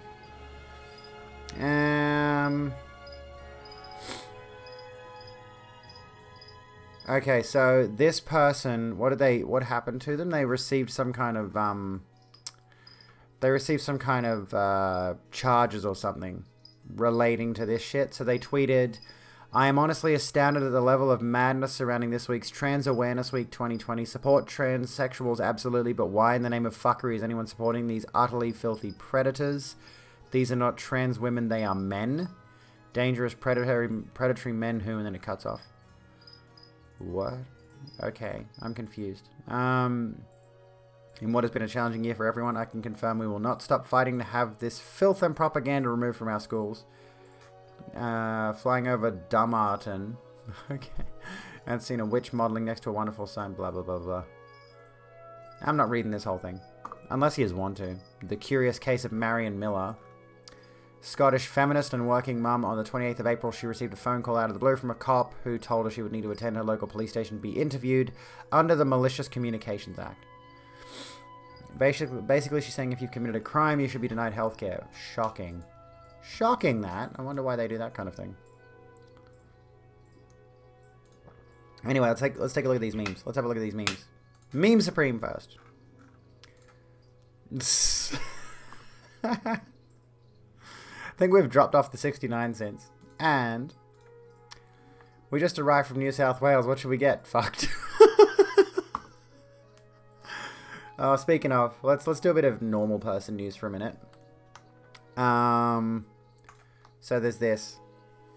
Victoria to enter. I'll close this for a second. Victoria to enter a 5-day snap lockdown as more COVID-19 cases recorded. Premier Daniel Andrews has confirmed the Victoria-wide snap lockdown with a heavy heart after 2 more local COVID-19 cases were recorded this afternoon. It brings the state's outbreak to 18. The entire state will be locked down from 11:59 p.m. tonight until 11:59 p.m. next Tuesday. It is the 5th lockdown since the pandemic began and the 3rd this year. Mr. Andrews said contact tracers and public health experts were moving faster than they ever had and were doing a brilliant job. But he said the speed of spread of the virus meant that cases could ultimately get away from us. The Premier said the state had no choice but to enter a short, sharp lockdown. There will be only 5 reasons to leave the home: caregiving, essential work, education if it cannot be done from home for medical reasons, and to get vaccinated. These are the same rules as applied to the 4th lockdown last month. Check memes when I get a chance. Mr. Andrews said he could not guarantee that the lockdown would end next Tuesday, but he said he would be working to get the state out of lockdown within the 5 days. I think I got knocked on the door again. Give me a sec. Hold on.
Don't have kids. Anyway, I'm back. How's it going? Welcome back, me. What's going on? I fucking hate how I look tonight, dude. I'm just gonna say it. I'm having a dysphoria moment. Maybe I should put this cardigan on. That might help a little bit. Can you hear the music still? I can barely hear the music. Something wrong with the Skyrim soundtrack. It's too quiet and too many bits. I've done this wrong. Now I'm shit. I've done this wrong. Now I've got to pull the top of the cardigan, which I could just unbutton it, but do you have any idea how awful it is to try to do buttons up with these fucking things? Which sound really nice. They're good for ASMR, but I mean, not that I do ASMR actively. You know. Good lord. And we have cat now. For the record, we have cat now. Anywho's. Resign from the human race. Yeah, humans are fucked up. Humans are useless. Chuck them out. I want to start over. Memes and shit posting. Let's do that. I'm not going to bother with the Marion Miller thing. I just wanted to look at this person losing their mind about transgender people. Because that's fun. You know, that's interesting. It's amusing. It's terrifying that these people have influence. Anyways, let's have a look at some memes. How about we look at Are the Straights Okay? To chill out a little bit. To vibe a little bit. Do we want to look at Are the Straights Okay? Okay, so should we just scroll through? I'm assuming it's always fun to point and laugh at farts. It is. I do want to do my panels. But we can come back to that. Heroic Skeleton, welcome to the Rogue Room. How are you doing? We got memes. We got some memes.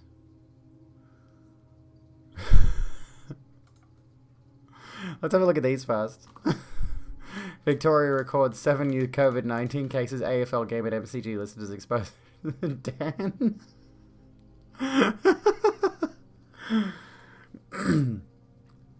Het? No. Compliments? Me anxious and confused as why someone's being nice to me. That's me. And I get head pats because I say so.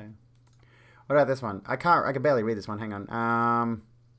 Oh, we can't zoom in. We can zoom in, but oh, that doesn't work. I'm sorry for how much people have abused you, River. It's truly horrendous how much crap people have thrown into you, but I've come to help. I'll give you the same rights as a person, so people have to at least respect your right to live. If I'm a person now, does that mean I get the right to bear arms? No, literally. Oh, that's good. Okay, what else is in here? Is that it, or have we got more? Hang on.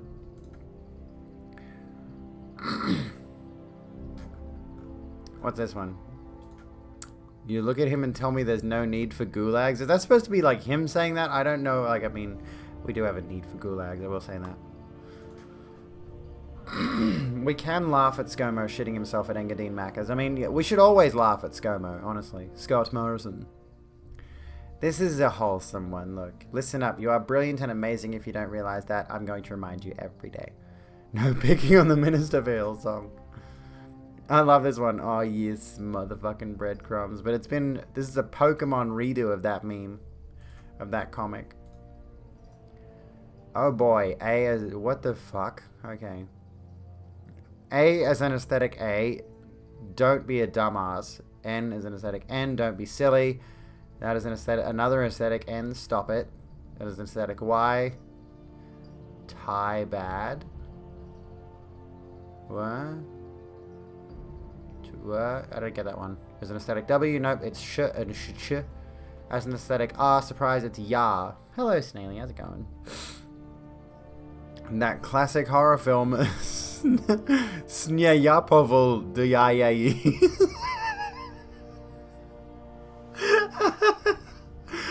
What the fuck? Okay. 2016, Bernie. Come back as Antifa.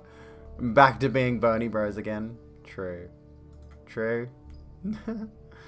Seen Chernobyl Diaries was a very bad film, frankly. You're doing well. I'm glad to hear you're doing well. I'm doing okay. I'm just a bit stressed out. Excuse me, sir. Do you have time to talk about about Woden, god of the hunt? Suspended because you're transphobic, aren't you? Oh god, it's a leftist meme. Twitter will unconditionally suspend my account for being rude to you, but it's worth noting that your support of a rigid gender binary is itself an integral part of upholding the very patriarchal system you claim to oppose. Similarly, your disingenuous assertions of detransition as being spoken over and decontextualized excerpts from questionable studies betray the fact that your goal has never been to further any women's liberation struggle, so much as it is to use an acceptable marginalized target as an outlet for your bigotry.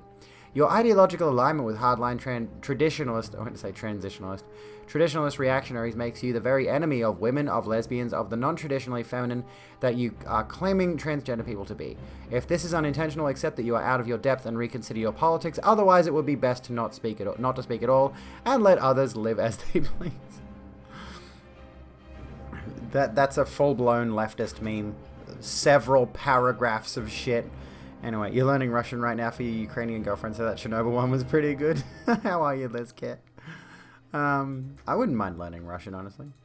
Sorry, TERFs, you are neither radical nor feminist. You are nothing but trans-exclusionary reactionary fuck puzzles. Why would you say something so stupid yet so loud? If you're comparing the badness of two words and you won't even say one of them, that's the worst word. Very true. Very true. What, and I cannot stress this enough, the fuck. Fuck your walls and fuck your borders. Kitty won't follow your fucking orders. Oh, this one. Who is that again? Who is that got punched? I don't know who that is. The IWW is coming. Join the One Big Union. What's that one? Hey, look, it's a trash panda. True though. Hello, ScoMo. I'm quite good at doing your job for you, Australia. Yeah, you probably should ignore that. Oh, that's right, Richard Spencer, yeah. Sika biat. I'm going to have to make a new gulag just for that.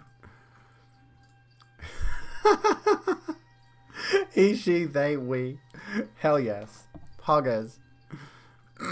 Okay, more Dictator Dan memes. I say that. I say Dictator Dan with complete, what's the phrase I'm looking for? Like, endearment. With complete, as a, like a, I don't know. He's not a dictator. He's good bloke. Somebody had to lock down the people to their homes. Then I noticed I needed to make up some sweet bans, so I enforced more sweet bans. Oh, just thinking about sweet bans.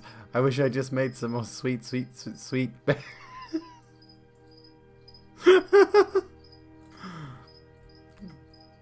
Why are there so many Simpsons memes?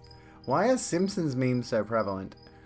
On a day that Australia's two largest cities went into lockdown, our Prime Minister was also on radio clarifying that he didn't soil himself into McDonald's.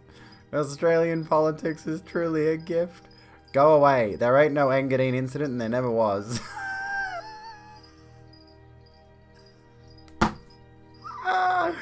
Oh, fuck. What's this? Just ask the people who lived in that system. The people. Do you remember the most from Yugoslavia? Kako je to bilo vrijeme? Mog dragog Tite. Kako je to bilo vrijeme? Idealno. Idealno. Za mene bilo idealno. Kad vam ja spomenem Jugoslaviju, čega se vi najradije sjetite? Tite, brate, Tite. Nemam riječi. Čega se sjećam? Sve najljepše bilo ovo danas ne valja. Ne mogu se izraziti, ne volja o Josipu Brozu. Spomene Jopše, ja mu usta razgulio odmah. Odmah, ovako razgulio. Evo, koje je vaše najdraže sjećanje na Jugoslaviju? Pa sve je bilo bolje. Sve nego sad. To kad si radio, bilo fabrika, puno moglo se raditi, ko je htio raditi. Sjećam se slobode. Čovjek je bio apsolutno slobodan da radi, da uči, da radi, da se trudi, da pošteno živi. Okay, so there's a bit of a thing about, like, just ask the people who lived under, what would that be, communism? And all the people she's like, that's the thing, right? A lot of people say, oh, things were so much more awful under communism. Just go and ask the people that lived under it. And then they're asking the people who lived under it, and they said it was better. Now, that could be just a thing of like, oh, things was better back in my days. You know. I want you to join the One Big Union. Industrial Workers of the World. There we go. Dark Overlord Bear, welcome in. How you going? Tito was the communist leader of Yugoslavia who was often portrayed as an evil dictator in the West. Yeah, there's the context for you. Here we go. Why would Dan Andrews do this? Anyways. Should we look at some Are the Straights Okay memes? Free to work. What are you doing? You right? Look, we got a him. Working as fast as you can for memes in real time. Here is a smudge. Here is a smudge. You okay? Yes, you are. You are, baby. Okay, so let's look at some Are the Straights Okay memes. So, for those of you who don't know, like, are the straights okay? The answer is no. Of course they're not. Sorry if you are one of the straights. Oh no, the OBS has just given me a red square. It's okay, we're back to green. Alright. So it's stuff like this, honestly. When you hear your new neighbor's a lesbian, expectation. That looks like a scene from a wrestling thing. I mean, it's probably just a clip from a porno, but like, just maybe that speaks to the fact that wrestling and porn have a lot of crossover similarities. Reality, it's like, oh no, lesbians look like lesbians. Shock and horror. Ooh. So these are memes that were posted unironically by the cishets, and this subreddit is making fun of them, obviously. The ones in the bottom image look pretty chill. They look like the people you go to when you need a good little metal jam. Yes, they do. I'd hang out with them. They look cool. They remind me of my friends, actually. Or go to get drunk at a bar. I saw an anti-communist saying it was bad because their family were forced to leave Germany in 1946. Man does nice thing, but no sex. So hang on, what's the post? My friend needed sweatpants in order to go in her lab and take a quiz, so I'm just chilling in the restroom for 50 minutes with booty shorts on. Not all heroes wear capes, some wear booty shorts. Okay, okay, and then, what's the next bit? Forever in the friend zone. Dude, better get something for that. If they're not a romantic thing, then she definitely needs to hook his ass up with somebody like a good wingman or wingwoman in this case. Jesus. Friend zone level, booty shorts, and they've... Oh no, they didn't spell friend wrong. Okay.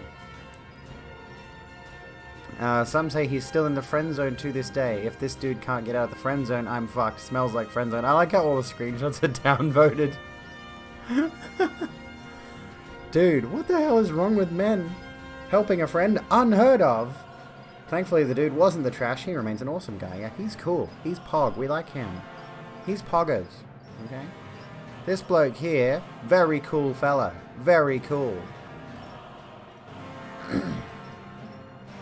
Why would you help out your friend if she isn't having sex with you? Don't you see her as a sex toy like I do? Friend zone. Why would women want friends? Folks, I have to insist, if you are enjoying watching me laugh at shit memes, hit up my Patreon and give me $1 a month. It's like less than the cost of a Kit Kat. You can forego one Kit Kat a month. And I need to forego fast food. I had fast food again tonight. I'm really bad. How about what you do is you come down here and you lay on my lap. How about you do that? Or not, or you could fuck off if you want to. I just wanted to have a cat on my lap, but okay, be an asshole. Whatever. I feel like someone needs to tell these people that not all people are romantically compatible. Guess what? Most people have more standards than is of the opposite gender and is my friend. Some people are just better off friends. Yeah, exactly. Also, quit eating Kit Kat. Yeah, Nestle is the devil. I should stop eating Kit Kat. But they released a really nice dark chocolate one. It's like really nice. It's a block. Okay, I'll stop eating it. Fine. Nestle's evil. Ow. Ow. I've got like a little cut right on the side of my hand there, and I just rolled it onto the desk. Ow. Anyway, neither here nor there. Getting really tired of the biphobia, Lamau. I hate straight people more and more. Queer women, specifically bisexuals. This was a long time ago, like 10 years, but I'm never even contemplating dating any half-assed lesbians who call themselves bi ever again. Fuck no. Not in a million years for $1 million for every single year. I'm sure those bi girls are totally missing out, bruv. I'm sure they're totally missing out. I shared this one in the Discord earlier. Vile, absolutely vile, not in front of the children. Oh no, one of the queers.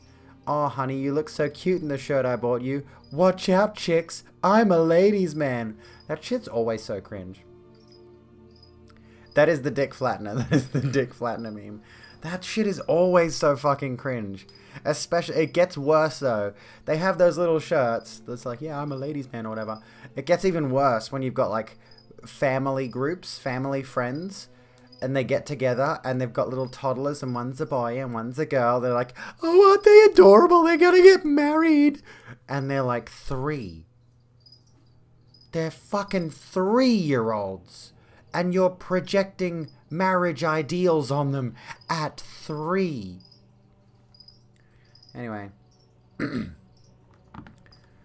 Chocolonely to a great legally distinct not Kit Kat. Oh, there we go. There's an idea. Chocolonely. I need to check them out.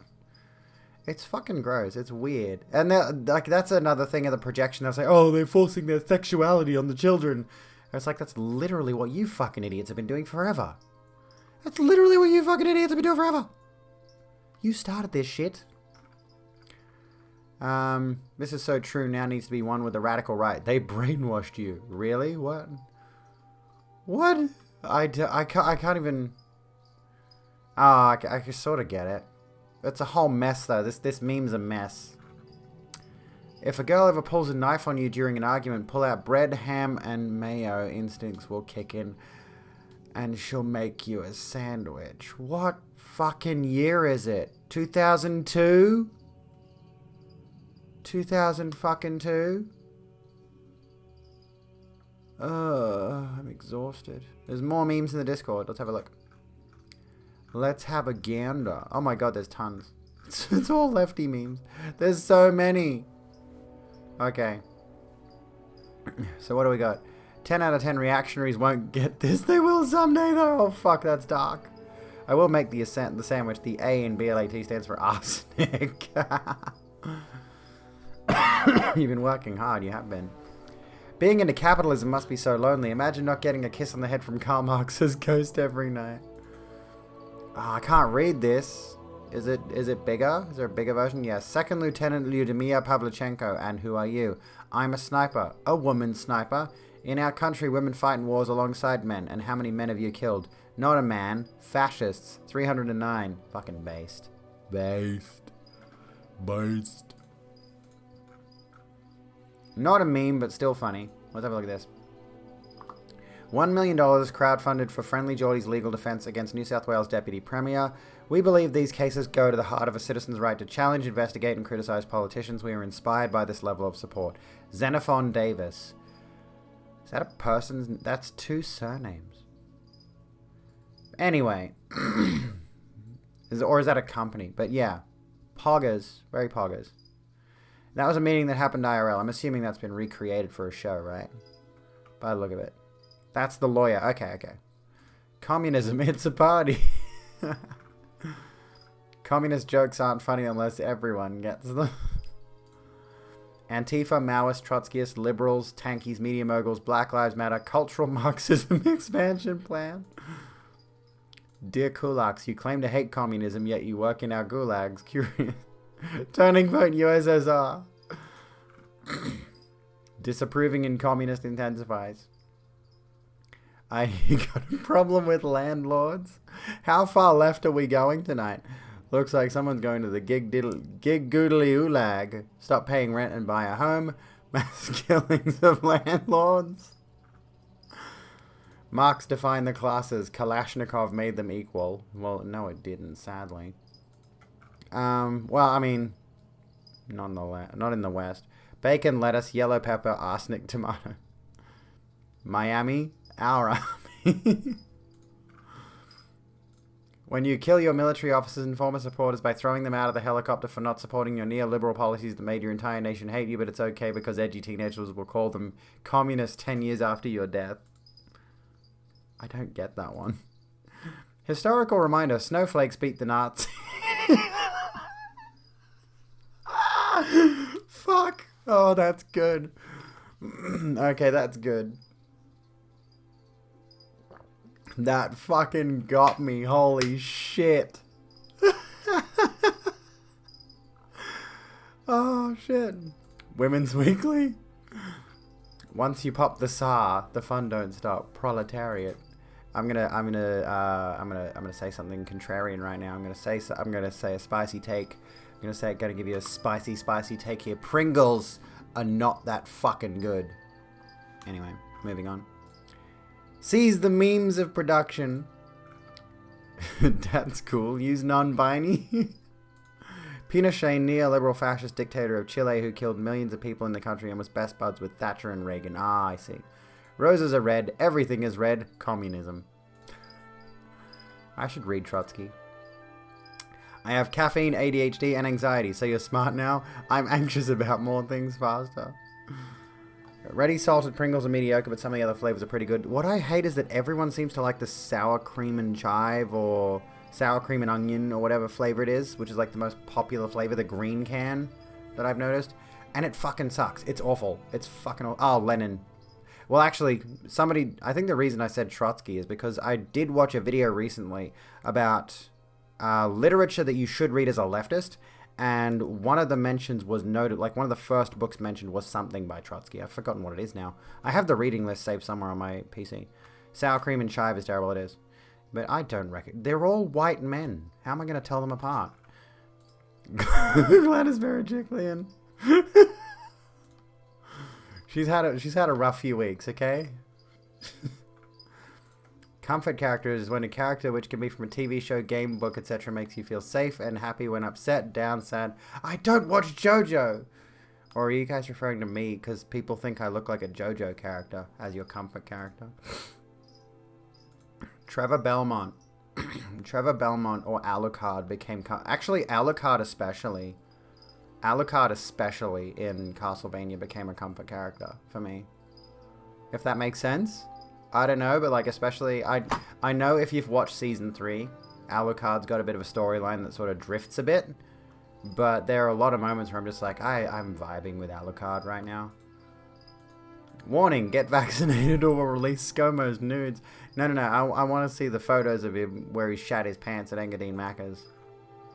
That's a promise, not a threat. And now let me say something that no other candidate will. The Sex Pistols were not punk. They were a boy band created by a vulture capitalist? What's a vulture capitalist? I know what a venture capitalist is. Looking to cash in. You want punk? Listen to Crass. Oh god. I hate this fucking song. Unironically, a failure of music. But I chime in with a haven't you people ever heard of helping the goddamn poor? Seriously though, that song is a failure of music. It's unironically nothing about that song is good. Not a single fucking thing about that song is good. I don't care if you like it. You have no taste if you like that song. What I want is for every dirty, lousy tramp arm himself with a revolver or a knife and lay in wait on the steps of the palaces of the rich and stab or shoot the owners as they come out. Let us kill them. What is this from? Is this a speech from someone? Every official that comes and cripples us leaves us maimed, silent, and tamed, and with our flesh and bones he builds his homes. Feel the burn. I don't get all these references. Given that the members of the Sex Pistols mostly turned out to be right-wing dill holes, it seems to be the case for a bunch of bunch of old punk rocker dudes. Glenn Danzig seemingly turned out to be that way. That took a dark fucking turn. Yeah, I wasn't ready for that one. They seem like Mal quotes. They do. I don't know. Anyways. Shall we do our panels? I want to do our panels. That's what I want to do. It was either multiple members or one of them that got accused of sexual assault. That wouldn't shock me. Don't have time for good taste. I need to bop. Danzig was a douche. I still do like his song Mother, but yeah, Danzig turns out to be a Nazi. Big purr. My cat girl now, ooh woo. Super heckin' valid, ooh woo. Heterosexuality sounds exhausting. Yo, this boy had sex with me for like a long ass time and I was turned off. Instantly thought he was gay. Fellas, is it gay to have sex with a woman for more than 2 minutes? Cool room, thank you, Grin and Barrett. By the way, hey, Kenny say so. How you doing? I did just ooh woo, ooh woo. Girl sleepovers, guy sleepovers, we'll watch gay porn. What the fuck? What the fuck? Remember, we are on Are the Straights Okay? So these are memes that straight people have made, but the queers are posting here to laugh at them for like, oh my god, oh my fucking god, Jesus Christ. That's a onesie for a baby. What the fuck is wrong with straight people? Jesus, I'm not clicking on that. Oh, hang on, let me... It's just text. No, it's a whole thing. I'm not going to read that one. That was... Whoa. And yeah, I've seen way worse too, honestly. But still, fucking Christ, dude. The retweet said it best. I'm too young to be faithful. If I see a guy that looked better than mine on me, I'm cheating. What's the point of being in a relationship if you're just going to cheat? Just be single. The gay experimentation at all boys' sleepovers is as prevalent as at all girls' sleepovers, right? Oh, that's an ad. I don't want ads. How do I block ads on Reddit? Not only to think that, but then to think that that's an acceptable thought to share. As soon as a male protagonist starts yapping on about how a beautiful woman is, I just switch off. No offense meant. I was in a situation where the patient was bleeding out. As soon as I had that under control, I noticed she had nice tits. Evolution and biology are powerful things, as are ways to combat stress. Notice how that evolved. Person bleeding out must save. Okay, things under control. Person female. Wow, nice tits. Everyone reacts to stress differently. I'm glad I'm not your patient. What did I just read? What did I just read? An actress posted about the racist attacks on some of the players from the English football team. This guy managed to be both sexist, racist, and homophobic all in one comment. We're doing a bingo card. I'm not racist, but those black guys kick like a girl. Those penalty kicks by your black players looked like a homosexual or a female kicked them. When did blacks become European? I thought blacks were African and whites were Europeans. What the fuck? I'm not racist, but insert racism here. Do they know that they can't hit boys either, right? It's still violence regardless of gender. This is just an excuse to hit women. Holy shit, okay. Girl hits me, you can't hit me back. I'm a girl. Me who supports gender equality. I would knock the fucking wind out of her. God damn it, dude. Oh, Christ. Will of Steel, me trying to remain faithful. Yoga pants and sundresses. That sounds like a you problem, bud. Here we go.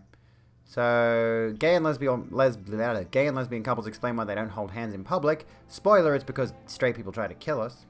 Don't forget the gays and lesbians that hate themselves so much they kill other people doing what they would like to do but don't dare. What is the what? Let me read that again. Okay. Don't you forget that the gays and lesbians that hate themselves so much they kill other people doing what they would like to do but don't dare. What does that mean? That's not a... You've made up a scenario there to hate the queers, you fuck. Sundresses are amazing. But yeah, cheating is not okay. Hair washing time radio Mikau. Sounds good. They hear about Gacy one time and all of a sudden it's all gays. Y'all ever just end a heterosexual out of jealousy and self-hatred? Yeah, I'm with this person. I'll be honest, I don't even get what they're trying to say. The bottommost tweet is trying to say that violence against LGBT plus people is primarily committed by self-loathing LGBT plus people. In what fucking universe? Get lost. That's actually the homophobes are secretly gay homophobia thing? Yeah. Then why did you marry her?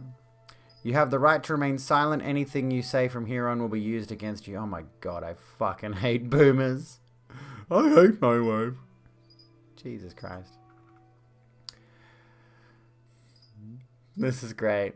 I never use pronouns. I've never used pronouns. I don't see what the big problem is, and I sure don't know why people use pronouns referring to themselves to the point where you misgender yourself.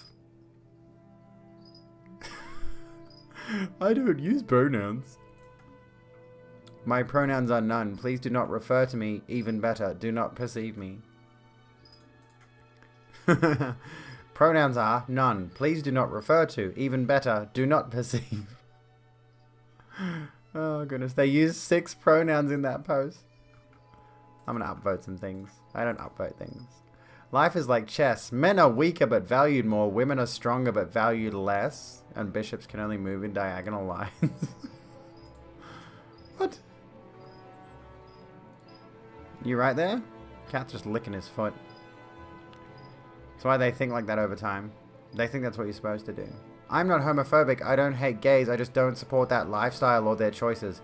It's not a lifestyle. It's not a choice. Nobody is born lesbian, gay, black, or trans. This has to be a troll. They can't be serious. Celeste, welcome to the Rogue Room. LGBT is a choice that directly counteracts God's plans for you. God loves you and it hurts you when you disrespect him like that. Again, it was a white woman Trumper. They can't be serious. They can't be serious.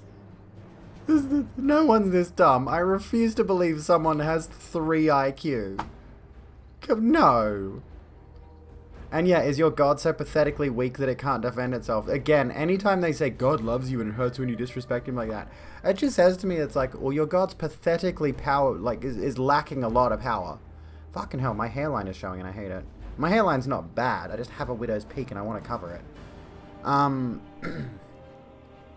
But yeah, like this is just whenever they do the God thing, whenever they say you're disrespecting God, well, if God is supposed to be all powerful and created everything, then me being a transgender woman shouldn't have been his choice. He decided this. Me being the transgender lesbian was his decision, right? Excuse me for being a bratty sub. Tell God to stop kink shaming me. Oh God, yes.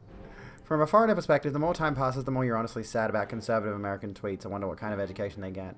Yeah, like, we've heard that the American education system is not that great. And like, obviously the schooling system is designed to get you ready to be a productive member of the workforce, right? It's designed to condition you to be ready to be a working person. From the moment you're in kindergarten till the moment you graduate. And a lot of people don't graduate. So there's a lot of people who are uneducated. They drop out of school. I think the US has got something of like a 30% dropout rate. Christina, welcome to the Rogue Room. How you doing? They set you up. They set up your life before you even find something to do that you love. And that comes down to the gender thing as well. Like, from the moment we're born, let me say it to you this way. Babies are not gendered. Like, from the very day you are born, you are given a role that you don't decide. You don't get the option to experiment with that. You don't get the option to explore that. You're given a role, man or woman, boy or girl in this instance, because it's a baby. Sorry. And that baby doesn't know anything about gender. It's just been assigned a position in society based on an observation of its genitalia, generally speaking. And if it's born intersex, they unfortunately engage in genital mutilation to often correct intersex babies, which is horrifying. You're doing great, about to head to work. Sounds good. I hope it's a good day at work. And it's the same with religion, like getting baptized. Yeah, exactly. School doesn't educate you. It tells you to memorize, be ready to join a workforce. Exactly. Babies are literal larvae. Let the larvae be larvae. They didn't ask for shit. Exactly. Once you start to unpack all these ideas, you realize how tightly controlled our life experiences from the moment we're born. Like, I honestly have had this thought recently, like, I'm kind of in favor of, like, these ideas of gender abolition, or not really gender abolition, but I think gender itself, definitely a social construct. Obviously, definitely a social construct.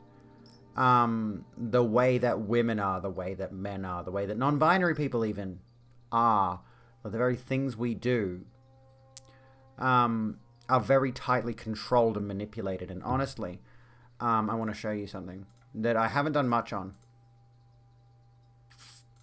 However, Kat, you're in... I want to show you the fact that he's right in the way of my stream deck. So if I want to press the buttons, can I... You're right, you little wanker. If it fits, I sit. He's fine to sit next to the keyboard. I'm not using caps lock or anything. He sits right in front of the fucking stream deck, and I need that. That's like the thing I use the most on my stream. It's sitting here now.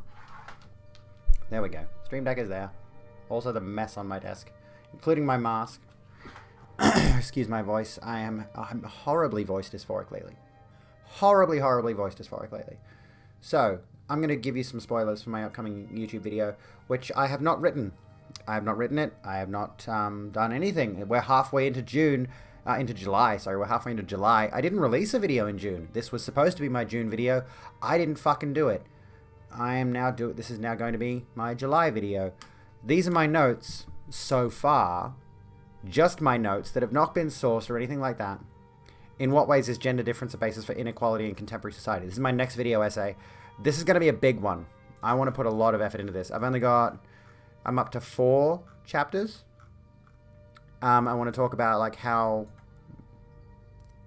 want to talk about womanhood as like an opener.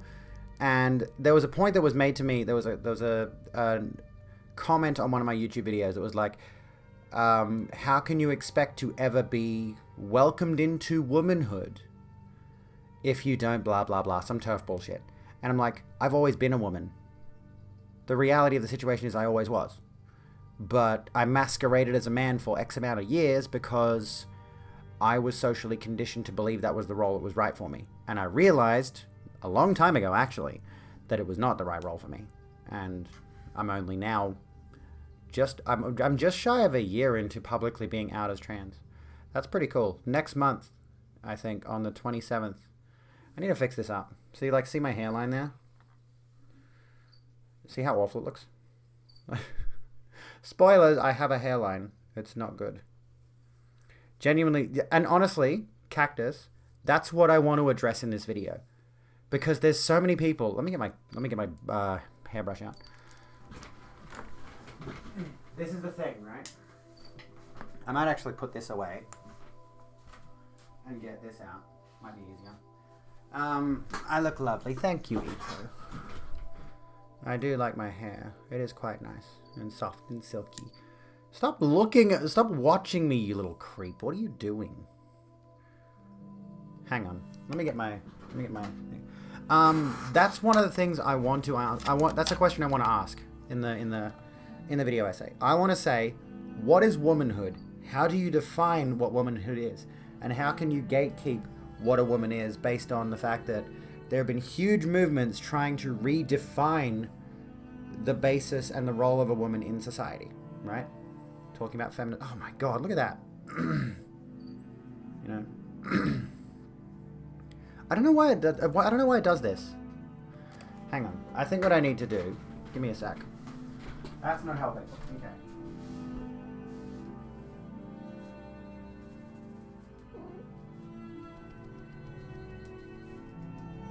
I've lost all my volume for some reason.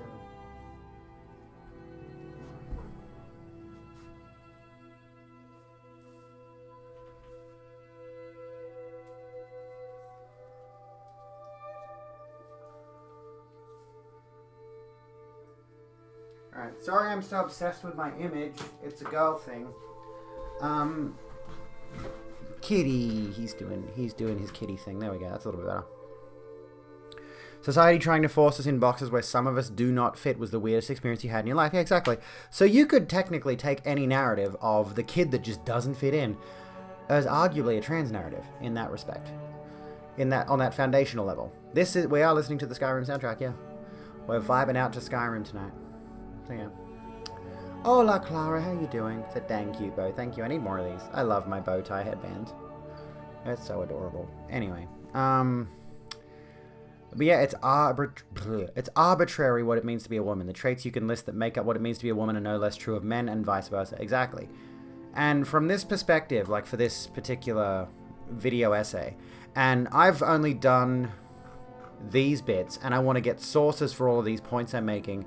And then we're at chapter 4, where we're going to talk about stuff like Pandora, Lilith, Eve as the basis for woman is the root of all evil, and as you know, why women are repressed in society because of this idea of womanhood. The idea of like, how many men have you heard thinking this ridiculous notion that women are going to take over society, like the evil feminists are trying to put men at the bottom rung of society, like all that kind of thing. And it's why women are so oppressed and have been for a very long time. And this is like a third of the way into the video. Like, I'm already planning that part to be like 20 minutes in. It's very Christian. That's going to be a heavy point in the video. And yeah, I've planned out all these different arcs. There's the acceptable woman, discuss the role women have generally played in society as mothers, caretakers, homemakers, how these roles have influenced their broader social role in the workforce, including that dreaded pay gap debacle. I want this to be a chunky video. I want this to be a big hour-long maybe video. And then like the beautiful woman, I'm going to discuss. That's the wrong one. This was originally called The Bold and the Beautiful, where it talks about, this segment talks about like women being either, you know, dainty and delicate, like the thing with Charlie Kirk yesterday, where he was talking about, oh, look at all of you, you're all so great, it's 9 a.m, you're here in all your makeup and you're all dressed up. Like that's how women should be, you know.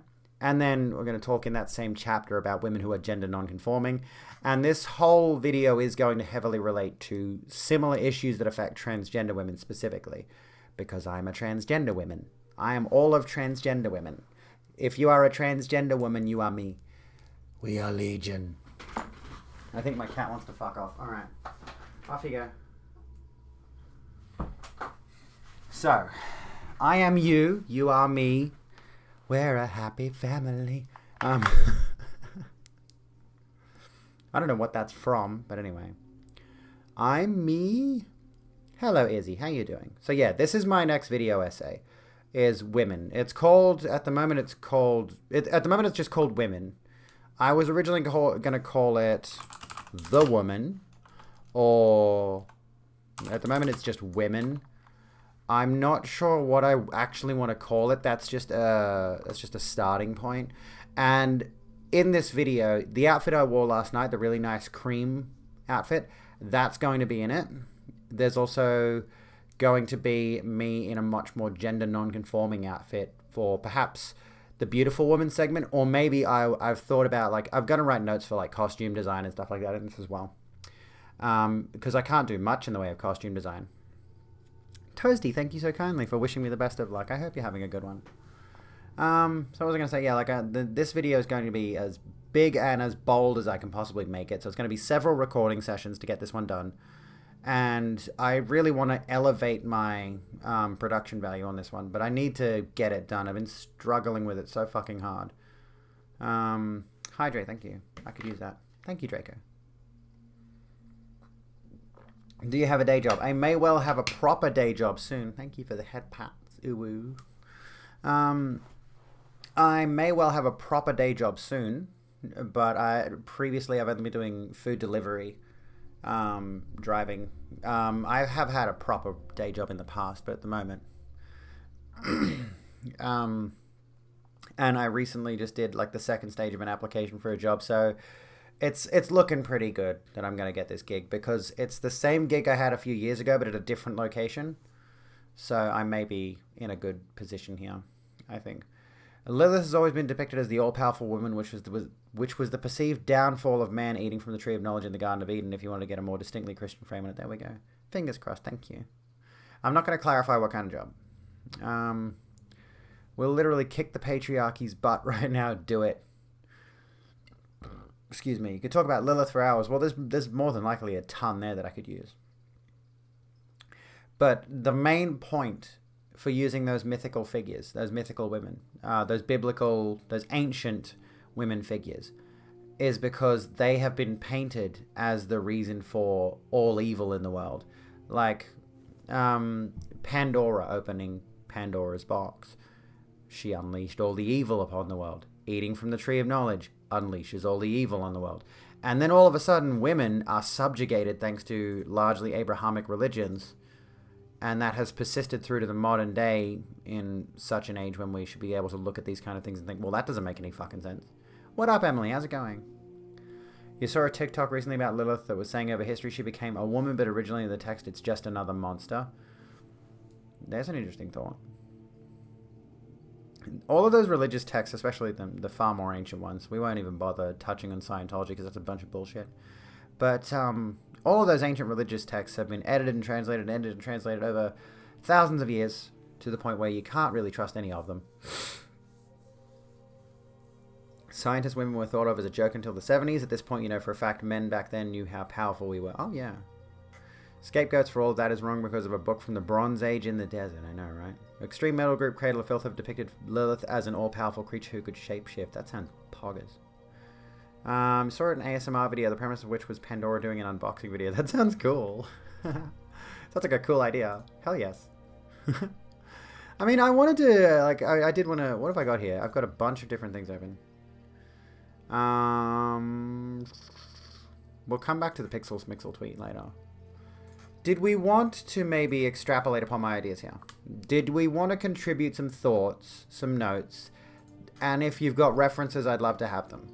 Do we want to collab on doing my video? If you'd like, if you want to provide me with some links, I can credit you for your resources if you wanted to talk about this more, and we could go into some detail about some of the things. So let's look at my introduction, right? And again, this is all notes. This is all going to be extrapolated upon. I'm expecting the intro to be about 5 minutes long, right? So, intro, introduce myself as a woman, explaining that I've always been a woman, but performed under a male guise for many years. I'm going to add something here really quickly. Enter scene. Dramatically. Wait, no, hang on. Do it in italics. Not in bold. Dramatically. I wish my chair didn't look like this, by the way. I wish my chair didn't look like this. I'm going to do most of this in front of a green screen. I'm going to do a green screen. I'm going to have different, like, wallpaper backdrops and stuff, which will be fun. I might see if I've got a stool somewhere that I can sit on. If I don't have one, I can probably get one. So I can come into the shot and sit down and there's not a chair behind me that's ugly. Or I could just stand in front of it. I could. We stand up for the YouTube videos. Anyway, enter scene dramatically. Wearing beige outfit with sparkly headband.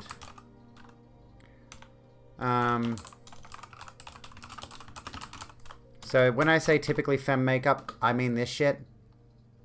Where I've got like a bit of a darker eyeshadow, heavy liner, lashes. I might give fake lashes maybe for the video. And I might do my dark lipstick that I usually do. I'm actually not wearing anything for lip tonight. This is just my natural lip color. Aren't they pretty? Don't I have lovely, gorgeous DSLs? What's wrong with me? Madam Scoville, you're about to head to bed. You're tired, and if you don't head to bed soon, you'll stay up all night talking to the cutie you went on a date with. Oh, that's adorable. That's adorable. Have a good one. Have a good one. DSLs. Okay, so intro, enter dramatically wearing the beige outfit with the sparkly headband, typically femme makeup. I'm going to talk about whether I have DSLs. Introduce myself as a woman, explaining that I've always been a woman but performed under a male guise for many years.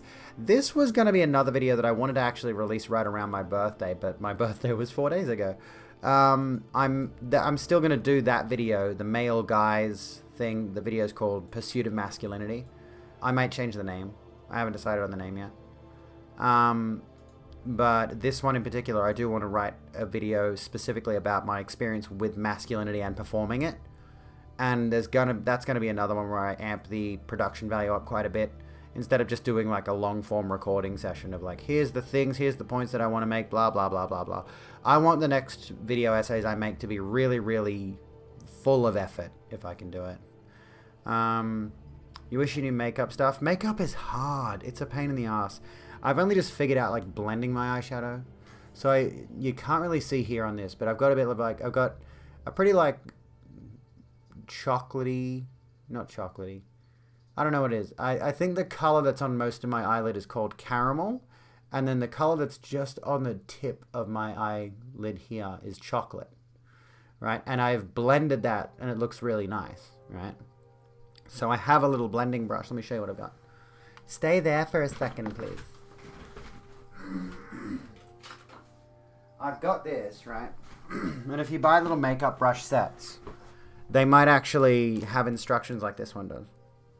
So this is a bamboo brush set that I've been using.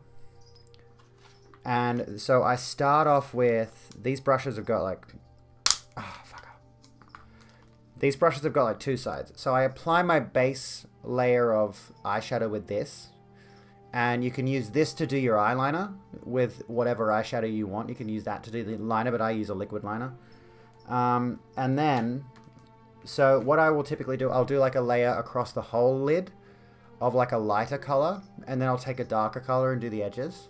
And then if I'm feeling fancy, actually, if you look here, you might see a bit of shimmer there in the corner of my eye. That's like a bronze glitter that I've got that's on both of them. So I apply all of those with that. I clean the brush off between applying different makeups, between applying different colors. And then, once I'm done with that, this is the blending brush. It's a big, thicker one, and you drape that over the whole thing, and it smooths out all the colors. And this brush set in particular comes with a little instruction card thingy, which you can sort of see.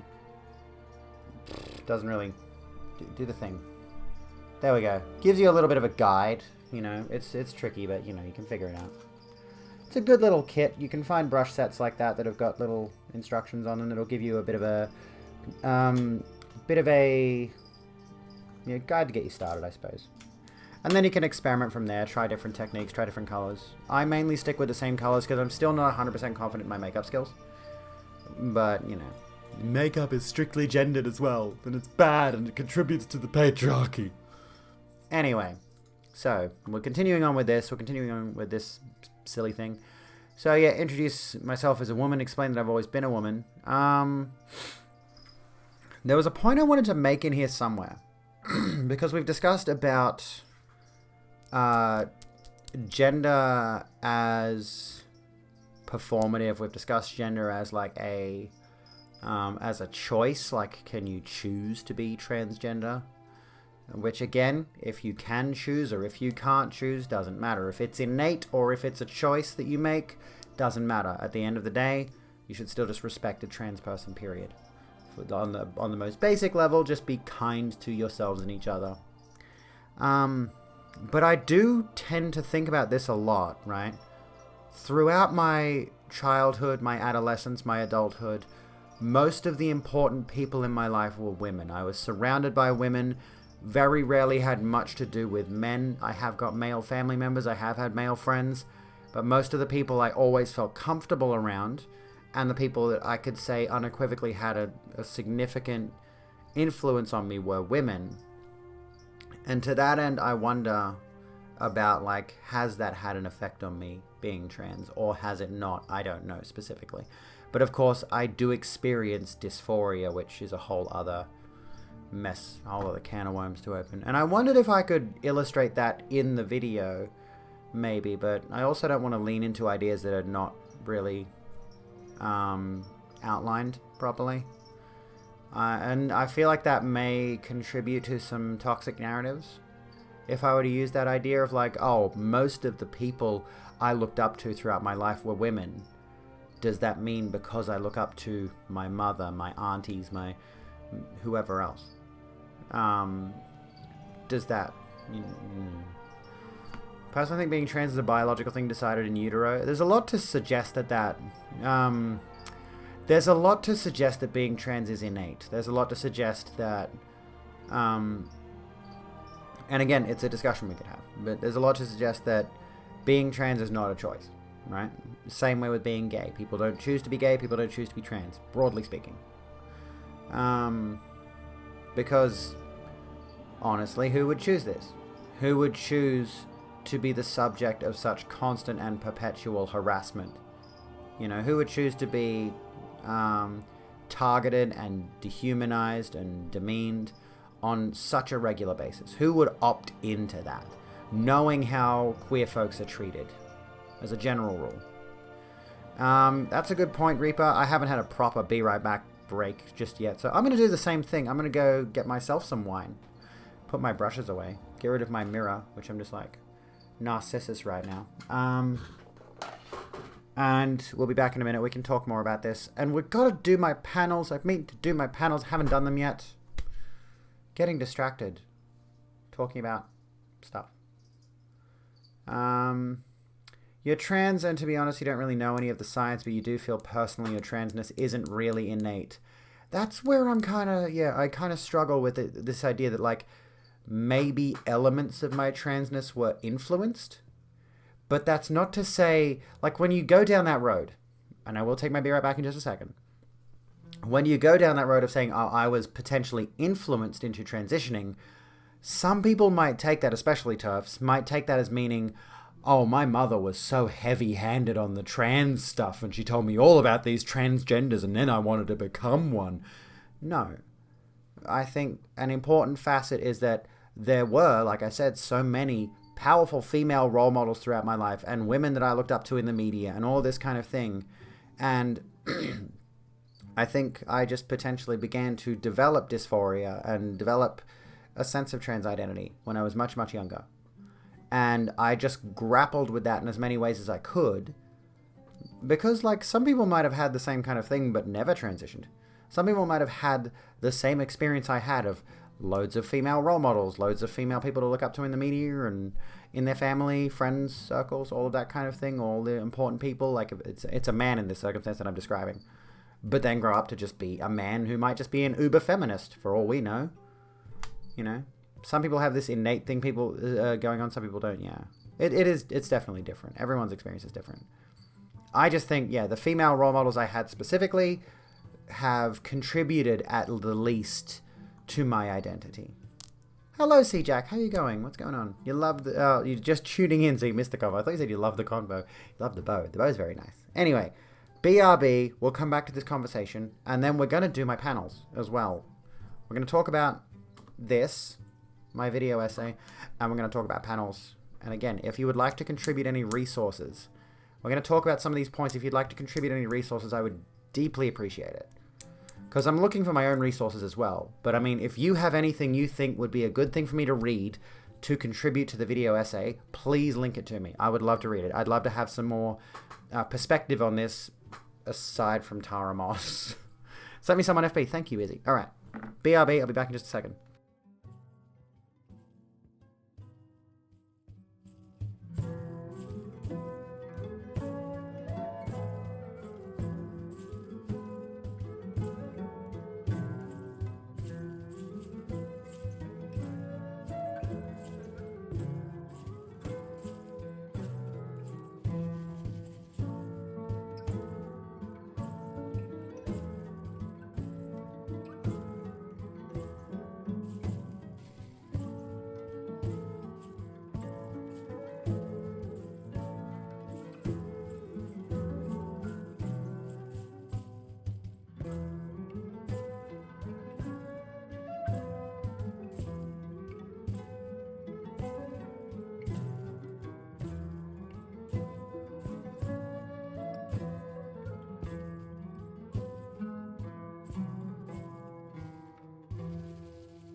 Excuse me, where are my new tits?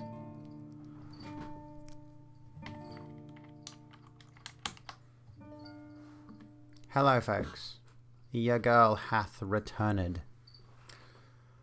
Okay, so... what was I going to say? Well, first time chat from Dilated Pupils. You got tits yesterday, you fucking legend. Awesome. Well done, very poggers. Can we get some poggers in the chat? It was weird. I mean, I've got tits, but I want bigger ones. I want bigger ones. I want big ones. Just joined when you were talking a minute ago. Just wanted to say you should be proud about who you are. You should be proud about yourself and keep being yourself because no one can do it better than you. We're all different. If everyone was just the same, the world would be a really boring place. It really would. It really would be a really boring place. It would. Thank you for that, by the way. I really don't like how my hair looks tonight. It's fucking annoying. Just this bit is annoying the fuck out of me. Nice to meet you too. Congrats on the sparkly new boobs. Okay, you've dropped a link. Ken Ham's afraid of me. God versus gender. Okay, interesting. Oh, these my boobies? My massive fucking titties? My super stuffed milkies? My honka bonka doinky boinkies? My fucking fabric stretching, wind flapping, gravity welling sex mounds? You mean these super duper ultra hyper goddamn motherfucking tits? There was a good one recently. It was one of those like screeching Wojaks, the angry Wojak where he's crying and he's angry. And he's like, no, you can't just change your gender. And the next one over is like an anime girl.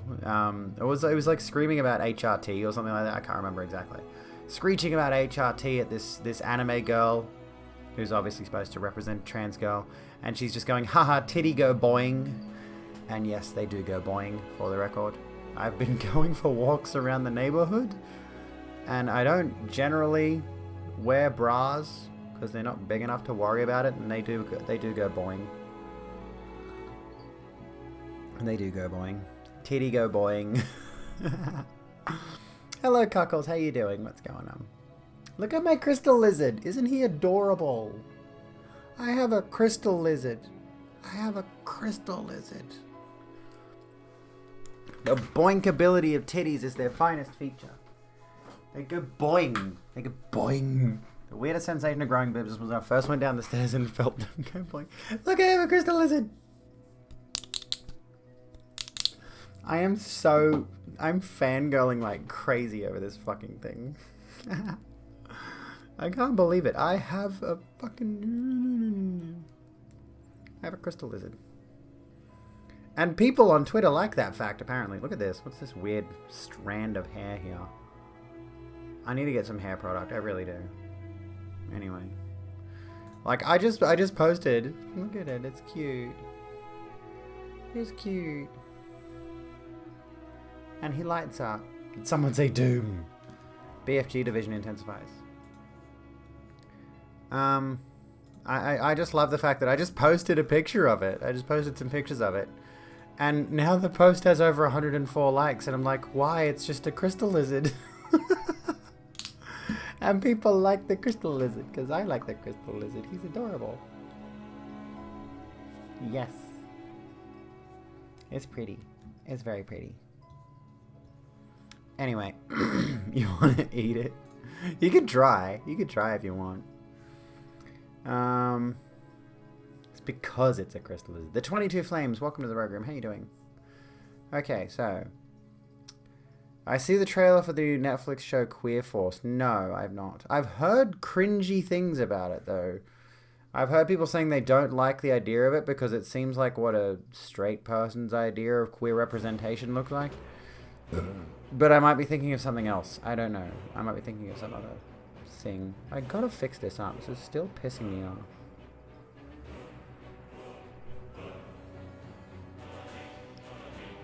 Are we back on? Oh no, we're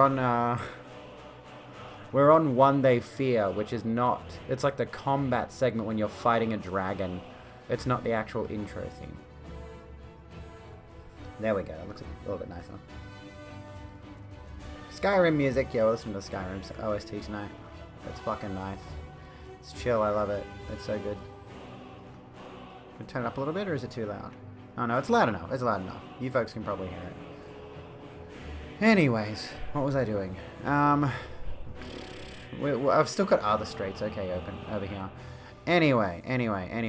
I want to do something really quickly. Got Slayergate playing right now. The Doom OST is so fucking pog. The Doom 2016 OST. I haven't listened to the Doom Eternal one yet.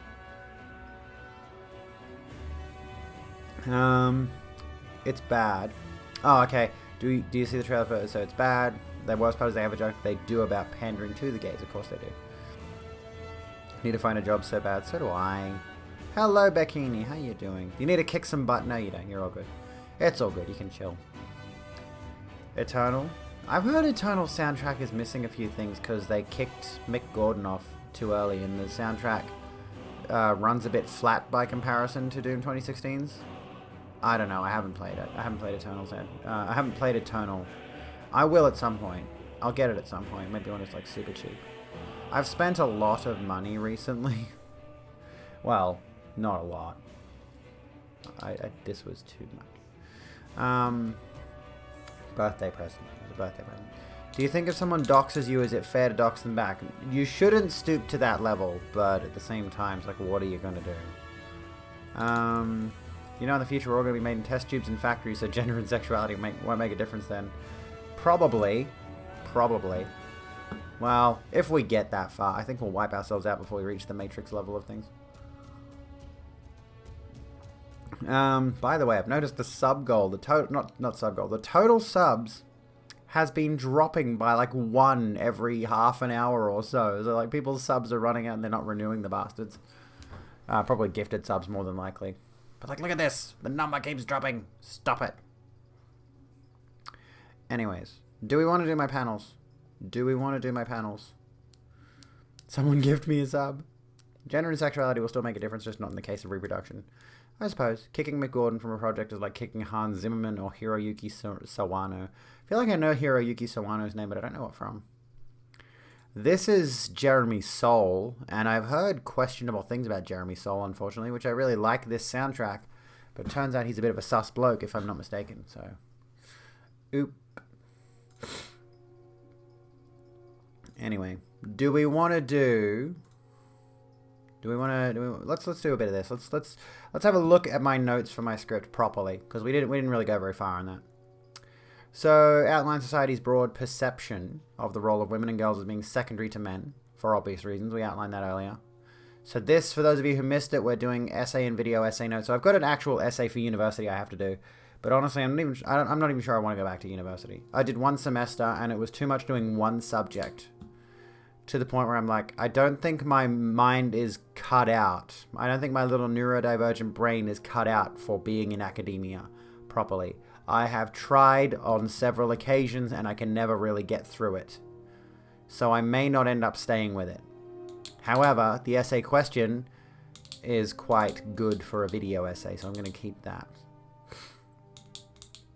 The OST for Eternal was a bit scuffed because Mick Gordon, as good as he was in 2016, didn't keep with deadlines, so someone from inside id Software had to fill the void, and when Mick showed up with the full OST in hand, the executives were happy he finished the job, but Gordon shit the bed for Eternal's OST. Oh, okay. I see. This is why you started reading books for reputable sources? Yeah. So, paint the picture that I lived most of my early life in the man role, thought it felt strange, contradictory, and performative, which again, all gender is performative, but it's about the performance that you MILF. Yeah, you MILF. The performance you feel is most comfortable for you, and the man role never felt comfortable for me. Suggest that now I feel... There we go. I feel more comfortable in my role as a woman, and though I have a great understanding of masculinity, it still feels alien to me where femininity feels natural. This point in particular comes back again to the fact that throughout a significant portion of my life, being around men in social situations left me feeling weirdly out of place. Like, again... coming back around to the thing where, like, there was a period where I was with my former partner, the mother of my children, the birthing person of my children. She'll hate me if she finds out I said that on stream. Yeah, where, like, it was me and her and our kids, and then, like, some other families and their kids, and other, like, there was a group of us. There was a group of us all hanging out. And the women back before I was presenting femme, would all go off and hang out, and I would be paired off with the blokes, and I'd feel out of place. And there were numerous other situations like that throughout my life. After breaking up with her, there would be social situations where I'd end up in like parents groups and stuff, and I'd be hanging out with all these different parents. And again, I'd generally get, I'd either not necessarily get paired off with the dads of the group, but in the situations where I would be expected to converse with them and interact with them and all that, something about the connection there felt wrong. I was like, here I am, allegedly a man talking to allegedly another man. I don't get it. I just like this. We're having this conversation, but I'd much rather go talk to the woman over there, because I feel like there's just this connection. Not like a romantic connection, but like I feel like I get her more than I get him. You know, like this, I can observe masculinity, and I performed it to the best of my ability, but I couldn't quite get it.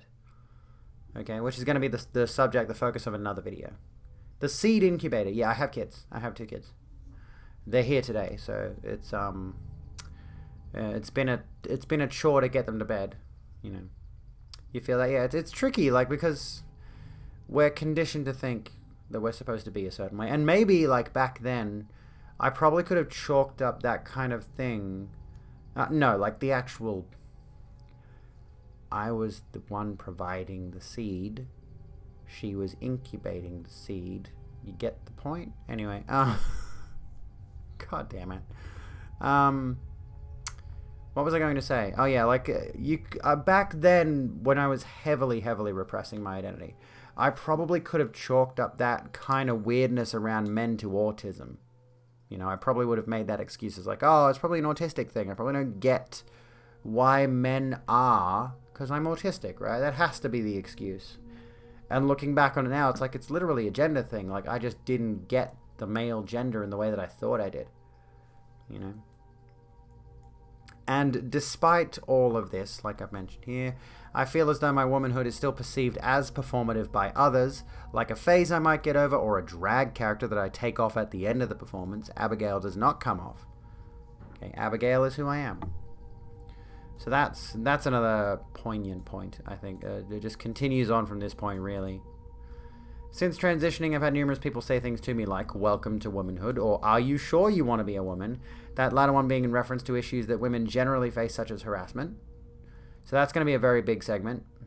Yet according to some, we live in a gender egalitarian meritocracy where anyone, regardless of gender, can be successful in any field they wish, live any life they wish, so long as they push themselves. So like I say, you know, as long as you give yourself the leg up you need, pull yourself up by the bootstraps and all that kind of nonsense. This, of course, dismisses the most basic privilege, male privilege. Oh no, I meant how could she be unhappy with? What do you say? Oh, I'm not sure what you mean. But anyway, I've been told that I and other trans women have male privilege. Yeah, sarcasm doesn't text well. It really doesn't. Yeah, this one's really weird to me. I've been told myself, and I've seen this relayed to other trans women, that we have male privilege for being men that became women, despite the fact that it has put us at significant risk of harm and reducing our chances of finding gainful employment in a world that clearly does not tolerate us, and among many other things. How does one pull themselves up by their bootstraps? They're below you. Similarly, women broadly are often denied crucial career positions based solely on things like their name on a resume because of the continued sexist perception of women. They're still treated as inferior, emotional, a risk to business. That's especially important with regards to women still get asked the question in job interviews, are you planning on having children? Because that's considered a risk to the business. Privilege can be a loaded term, I think. It can definitely be abused in some ways. Blue Sky, how you doing? Yeah, none of your business, right? It's literally not relating to the job if the woman decides to have children. And she is considered a risk because there's the possibility she might fall pregnant. And the onus, by the way, to prevent pregnancies is on the woman, not on the men. You know, if the woman doesn't want to have kids, she's the one that has to take all the responsibility. Why is there not more male birth control? Why is that not a more prominent thing? It's like a man could, hypothetically, impregnate 365 women in a year. A woman can, generally speaking, only maybe get pregnant twice in a year. She could only maybe get twice in a year, but being pregnant generally puts her at significant risk of going through a pretty tumultuous pregnancy that very likely would put her out of work. Women are a zero-sum game and a corporatist. All the male contraceptive is pretty shit. I'm pretty sure there was a really effective male contraceptive and it didn't get pushed to market. It was a pretty effective, I think it was a 1-dose thing, and it was almost 100% effective. And they did, like, it was entirely reversible too. Not a surgery, but like an actual medication they could take that would sterilize them effectively. And there was a way to reverse it. And it never got pushed to market because it's not profitable enough. If a man just has to take one thing one time, he never has to worry about maybe knocking someone up, it's not profitable enough, so they don't produce it. I feel like the trans women have male privilege argument is comorbid with the trans women are just dressing up argument. It assumes that trans women switch back and forth. Not even gender fluid people who do switch back and forth doing it to maximize their privilege. Exactly. It's nonsense. It's complete nonsense. It's based in nothing. Get your tubes tied, penis peeps. Yeah, true. Back before I came out, I definitely wanted to get that done. Back when I was like 20, before I even had kids. And they were willing to let me do that. They were actually willing to let me go through that procedure, but I never ended up following up on it. Chapter 2, the beautiful women. The beautiful woman, sorry. Women come in many forms, from dainty and delicate to headstrong and driven to powerful and fierce and so on. There is a general perception in society that women should fit a certain mold, which is not just encouraged by the male gaze and the male straights. See media representation. But even the attitudes of other women, which is generally informed by the male gaze, when you think about it. I am Australian. Not English, I'm Australian. Which, I mean, is technically... I speak English. I'm an English convict. I'm a British Texan. Male gaze are better than the male gaze. If a woman is boldly gender non-conforming, again, I still want to kind of return this chapter name to The Bold and the Beautiful, because it is about that contradiction of effectively two opposite ends of the spectrum. The boldly GNC woman, like hyper butch dyke lesbians, and hyper femme trad wife kind of people. Like, that's the main dichotomy I'm going for in this particular chapter. As well as addressing people that fall somewhere in between that. But, yeah, I think I will change it back. I think I will change the name of it to The Bold and the Beautiful. Because this is specifically about that dichotomy. You know, women who are not gender conforming are treated a certain way, perceived by society as strange, unusual, and sometimes manly. Michael Saba did a section on his documentary of Near Automata about the male gaze. Yeah, if you've got a section there for me that we can look at, that's a good idea. However, if a woman is gender non-conforming and pursues what society considers beautiful... Now, hang on. Get rid of that. If a woman pursues what society considers beautiful. I don't know why I put if a woman is GNC there. That's not relevant. That should just be, yeah, if a woman pursues what society considers beautiful, she can be considered vain and selfish. Especially if she doesn't marry.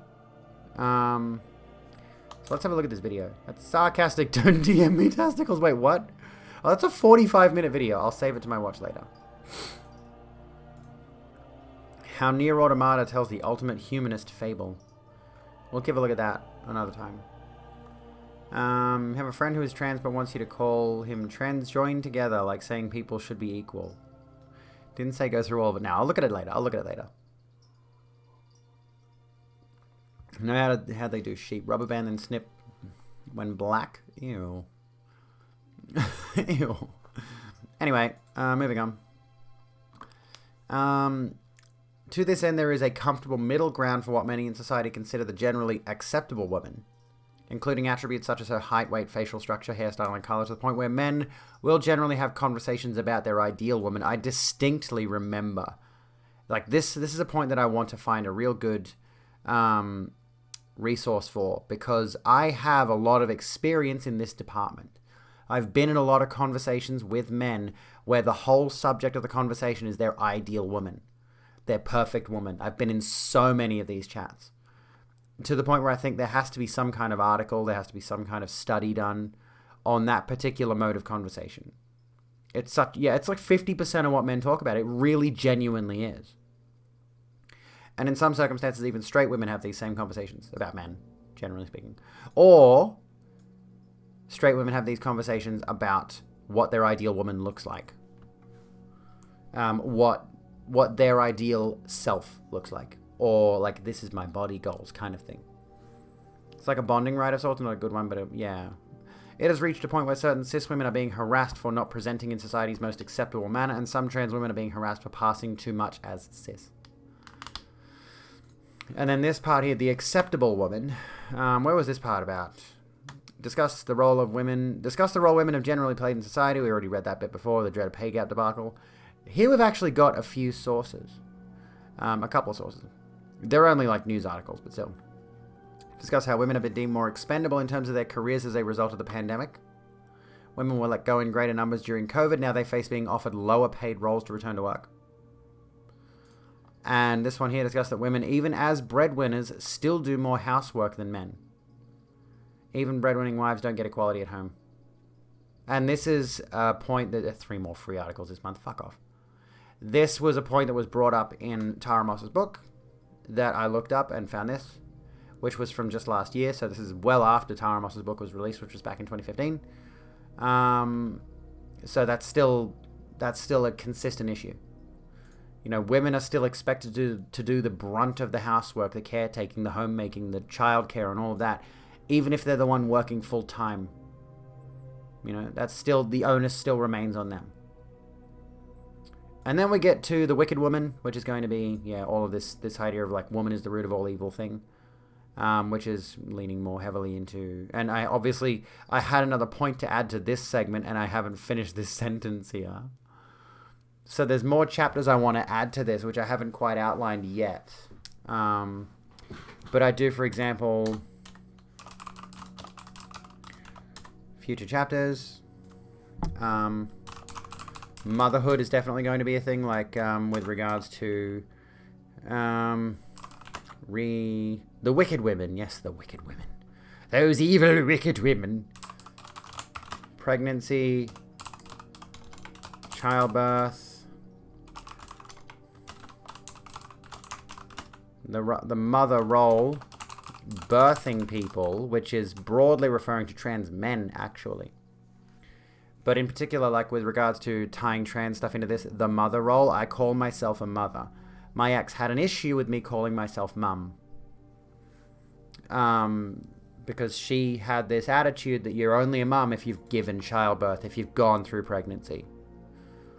But I don't want to call myself a father. I don't want my kids calling me dad. At the moment, they call me Abby. Which is awkward, because it's my name, and I feel like my kids shouldn't call me by my name. It's weird. But anyway. Saw your grandparents recently. She had him running around like a headless chicken putting pots and pans away, which makes sense because they had company. Mum is not a biological name, exactly. And like my kids sometimes stumble on calling me mum, and I'm just like, you can call me mum. Like when they refer to me as mum, I'm just like, yeah, just call me that. That's fine. I don't mind.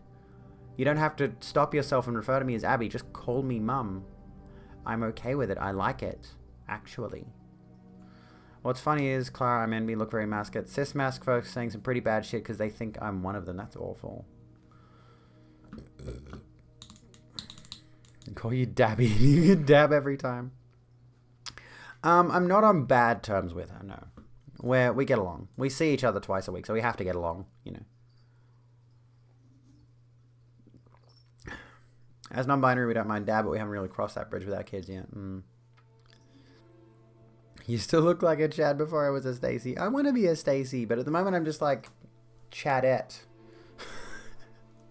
I haven't fully committed to the cardio bunny role yet. Do they include cis women who are unable to give birth and adoptive mums? Yes, let's add that in there, actually. Let's put that in there. Good point.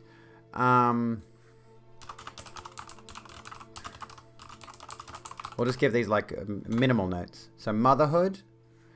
I see you've Helga. brought guests. Hello, friends. Welcome, friends. Hello, friends. You're playing Final Fantasy. How are you going? What's going on? What's the news? Sigma female. Poggers. What's going on, Raiders? Good night, Fox. Have a good one. How'd your stream go? What'd you get up to? Aside from obviously playing an MMO. Duh. Doy. How was things? Sigma male in the sense that I'm a trans woman. Oh, goodness. How's it going? Look, Calgar. Look. Hey, Crystal Lizard. There he is. He's on. He's lit up. He's got his batteries in. Look, you can see his battery. He's lit up. He's getting away. Somebody grabbed the sword. Skipped a ton of cutscenes, though. Thank you for giving a heck, Egg. Thank you for giving a heck. Are you playing critically acclaimed MMORPG Final Fantasy XIV, which includes the Heavensward expansion? I kind of want to check it out, but at the same time, Final Fantasy doesn't have Worgen. So no. Until they have Worgen, I don't care. Till they have like a race where I can transform into a werewolf, I don't care. Anyway. Crystal Lizard. You can be a cat girl, that's true. There we go. That's a start. That's a start. So let me come back a bit. Oops, not that one. You'll drop some links in the Discord about how women were the main loser during the pandemic. That's a good one. How did one Gronk say racist shit about someone else at the bus stop and gave him a few choice words, so he went and stood out in the rain for 15 minutes? FF7 has a character that transforms. There you go. Haven't got to the Bunny Girl expansion yet. We're just writing, so this wasn't part of tonight's plan. We were supposed to be rebranding my, not rebranding my stream, doing some work on the graphics and stuff for my stream. And actually, we've decided to start writing notes on my video essay. This part here, you've mentioned a thing about, The Rogue Room appreciates your recommendation. Thank you for the host, Eggberry. We'll add that in there. Future chapters, we're going to talk about motherhood. Elderly women, perhaps. Like the crone is a point that's made in the book, where it talks about how like a woman has sort of an acceptable shelf life in terms of how frequently you see them, but we see old men all the time. You know, you think about that. Or don't think about that, because the way society has culturally conditioned you to look at women. Anyway. 3 stages of womanhood. What is that? Like maiden, matron... Maiden, matron... Maiden, matron, matriarch? I forget what it is. Something like that. Which I'm pretty sure I just stole that from Mass Effect, but you know. We're writing notes on a video essay, which I haven't written the video essay yet. Maiden, mother, crone. That's maiden, mother, crone. Yes. Maiden, maid, matron. Yeah. Those are all kind of, yeah. Let's put that in here. So that could be its own thing. Maiden, mother, crone. And like, do men really have that same kind of thing?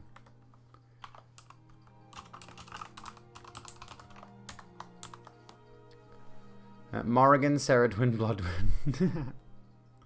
Made the Den. Ah, I see. So yeah, we've got a lot of notes here, but we've got way more to add. Like I said, I want this video to be about an hour long, and I've got to add a bunch of details to it. I've got to script it out. I've got to put tons of research into it. Got to go try and do the rest thing. Thank you so kindly for dropping everybody over here, Calgar. I love your face. We're doing drinks soon. As soon as fucking, what's it called? As soon as we're out of this shitty fucking lockdown, which may be another 8 weeks away. We're doing it. Folk song, a wobbly one. We're doing, yeah, Calgar and I, for those of you, oh, I'm going to shout out Calgar, by the way. I should, I think somebody already did, but we'll do it anyway. We'll do it again. Go follow Calgar. Calgar is good people. Calgar is very good people. I feel like, in a roundabout way, if I did not meet you and become good friends with you, I maybe not still be in the closet. But I think my transition may have been a bit different. Because you introduced me to Mrs. L, who introduced me to her partner. Which might have helped a little bit. Maybe not. Maybe I'm just like putting too much importance on that meeting. But I do love Ellie and Mrs. L. They're fantastic. Men's aspects around vitality, fertility, and strength.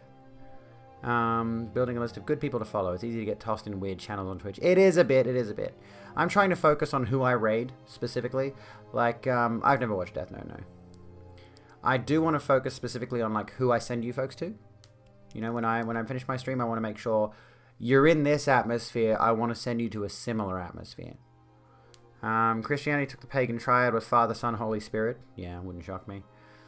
Knowing others who have transitioned may have helped the situation. Yeah, I think that's definitely the case. And I've noticed a lot of trans people will say, oh, I've cracked this many eggs. I don't know if I have, but there's at least a couple of people who've come to me with their gender-related issues. And I've been able to help them along the way in little bits and pieces. So that's pretty cool. That's pretty cool. So I think, yeah, having a personal connection to someone who is trans can definitely help someone else come to terms with it. Or give them something to think about. Well, I'm going to turn the lizard up. Oh, no, I'm going to put him on the shelf again. I'm going to put him back on the shelf. So that's how you put the light on, by the way. He comes apart. And you stick him back together. There we go. Christianity, yeah, it did take just about everything from somewhere else. It did. It really did. There we go. Crystal Lizard on the Soulsborne shelf. Soulsborne Kiro. Soulsborne ring. Twice. Soulsborne ring twice? Yeah, maybe. I don't know. But also a personal connection to a trans person gives that other person a huge insight and perspective on gender and the system in which we live. Indeed. You finished lubing all your Cherry MX Reds. Fantastic. We love everything being nice and lubed up. Oh, anyway. Have a good one, Calgar. Thank you so kindly for hanging out. Have a good one. Because before you transition, you don't know what the trans people, you don't know what you're feeling is actually what trans people feel. Yeah. And I think, like, some people have got varying opinions on ContraPoints, but I think definitely ContraPoints had an influence on me because watching her videos gave me a bit of insight into what I was feeling. You know, I actually, like, watching her videos gave me the perspective of, okay, I'm understanding what I'm going through. Coming across folks like Abigail helped us fit together, non-binary and trans, and we were at peace with our identity within that spectrum. That's awesome. That's awesome. Drop like 3 to 4 apps in a sort of media about the various women's roles during the pandemic in relation to politics. Thank you for that. No longer a fan, but she definitely influenced me too. There you go. And like people like Steph Sanyati and... Steph Sanyati's a big one. Because when I was first coming to terms with this stuff, I started looking up makeup tutorials and I found her. Yes, I heard ContraPoints has a video coming out very, very, very soon. I'm keen. It's another big one, apparently. It's another huge one. Can't wait. Cannot the fuck wait. Anyway, you were seeking a transgender therapist back then because you watched a documentary about a trans girl and her feelings were in tune with yours. There you go. Like, this is why we need representative media of trans folks. Because when you have that representation, when you have... There's a show, I've heard varying things about it, but there's a show about a transgender girl going to high school in... I think it's an Aussie show. And I heard the show got a couple of things wrong, or it does have some harms. Like, it's not perfect, but it's like this little serial. Like, it's about like I don't know, like a 10, 12 episode season of this girl going through the troubles of being a transgender girl who's like 13 or whatever at high school and dealing with that whole thing, dealing with socially transitioning and all of that kind of thing. I've heard it's actually quite good. And I think that representation of here's a young trans person going through it would definitely help a lot of kids who are having gender questioning issues, you know. And of course, having adult trans media, not adult media, but having, you know, media that features adult characters. Who are transgender will also help, especially if they make those characters relatable is the important thing. That will, you know, help some people come to terms with those things. And then having the personal connection with the transgender person can also open your eyes a little bit. I have not watched Abigail Thorne's latest video. I have seen that she's got it up. I do need to watch it. I should just watch it. I should just do it already. I should just watch the fucking video. I know it's going to be good. It's called Social Constructs. It's going to be good. Adult trans character. Shut up. By the way, we're about 9 followers away from 4,500. Can you believe it? Not that it really matters. I don't go for follower goals. They're pointless. They're stupid. But I'm 9 followers away from 4,500. Gender problems were so dumb back in the day. Like I was reading Jung to try to understand yourself when all I really needed was estrogen. Grin and Barrett, welcome to the Rogue Room. There we go. It says 4.5k, but it's just shy of it. You just you realized you were trans through Calvin Garage. Calvin Garra, I'm assuming you mean. But yeah, like there were a few trans creators I followed early on, and I started watching their content. And like it's kind of funny how some of the creators I came to start watching right around the time I transitioned, started transitioning themselves. Like I just started getting back into Jim Sterling, and then Jim Sterling becomes James Stephanie Sterling, and I just started watching Philosophy Tube, and Philosophy Tube comes out as Abigail Thorne with an amazing transition video, by the way. Oh my god. And then like I came out probably, when did I come out? I think I came out before both of them. I came out in August. I'm pretty sure Abigail Thorne came out in January or February of this year. So I came out in August of last year. So it's almost been a year since I've been out publicly. And when did James Steph Sterling come out? When did they come out? Like November-ish? I think it was November. And what still gets me, I still think this is fucking hilarious, is that Philosophy Tube made a joke about the president's transition out of government, saying, wish her the best of luck on her transition or something like that. And people lost their fucking minds at Philosophy Tube, at Abigail Thorne, who was at the time not Abigail Thorne, at least not to the rest of us in the public. And now I wonder if there's people who are ratting on Abby Thorne. And now, like, do they feel like assholes? Or is someone who is in the closet allowed to make those kind of jokes about transition? Are you allowed to make those jokes if you're a trans ally? That's an important question to consider, perhaps. I just thought it was funny, honestly. Like, when I saw that, as an already out trans person, I was like, that's fucking hilarious. Closeted trans get no rights. I mean, me personally, I looked at that and I'm just like, just come out, then we can talk. Come out of the closet. It's got to be cold there in Narnia. I'm rambling and making no sense at this point. Here I am saying we're going to redo my panels. And here I am saying we're going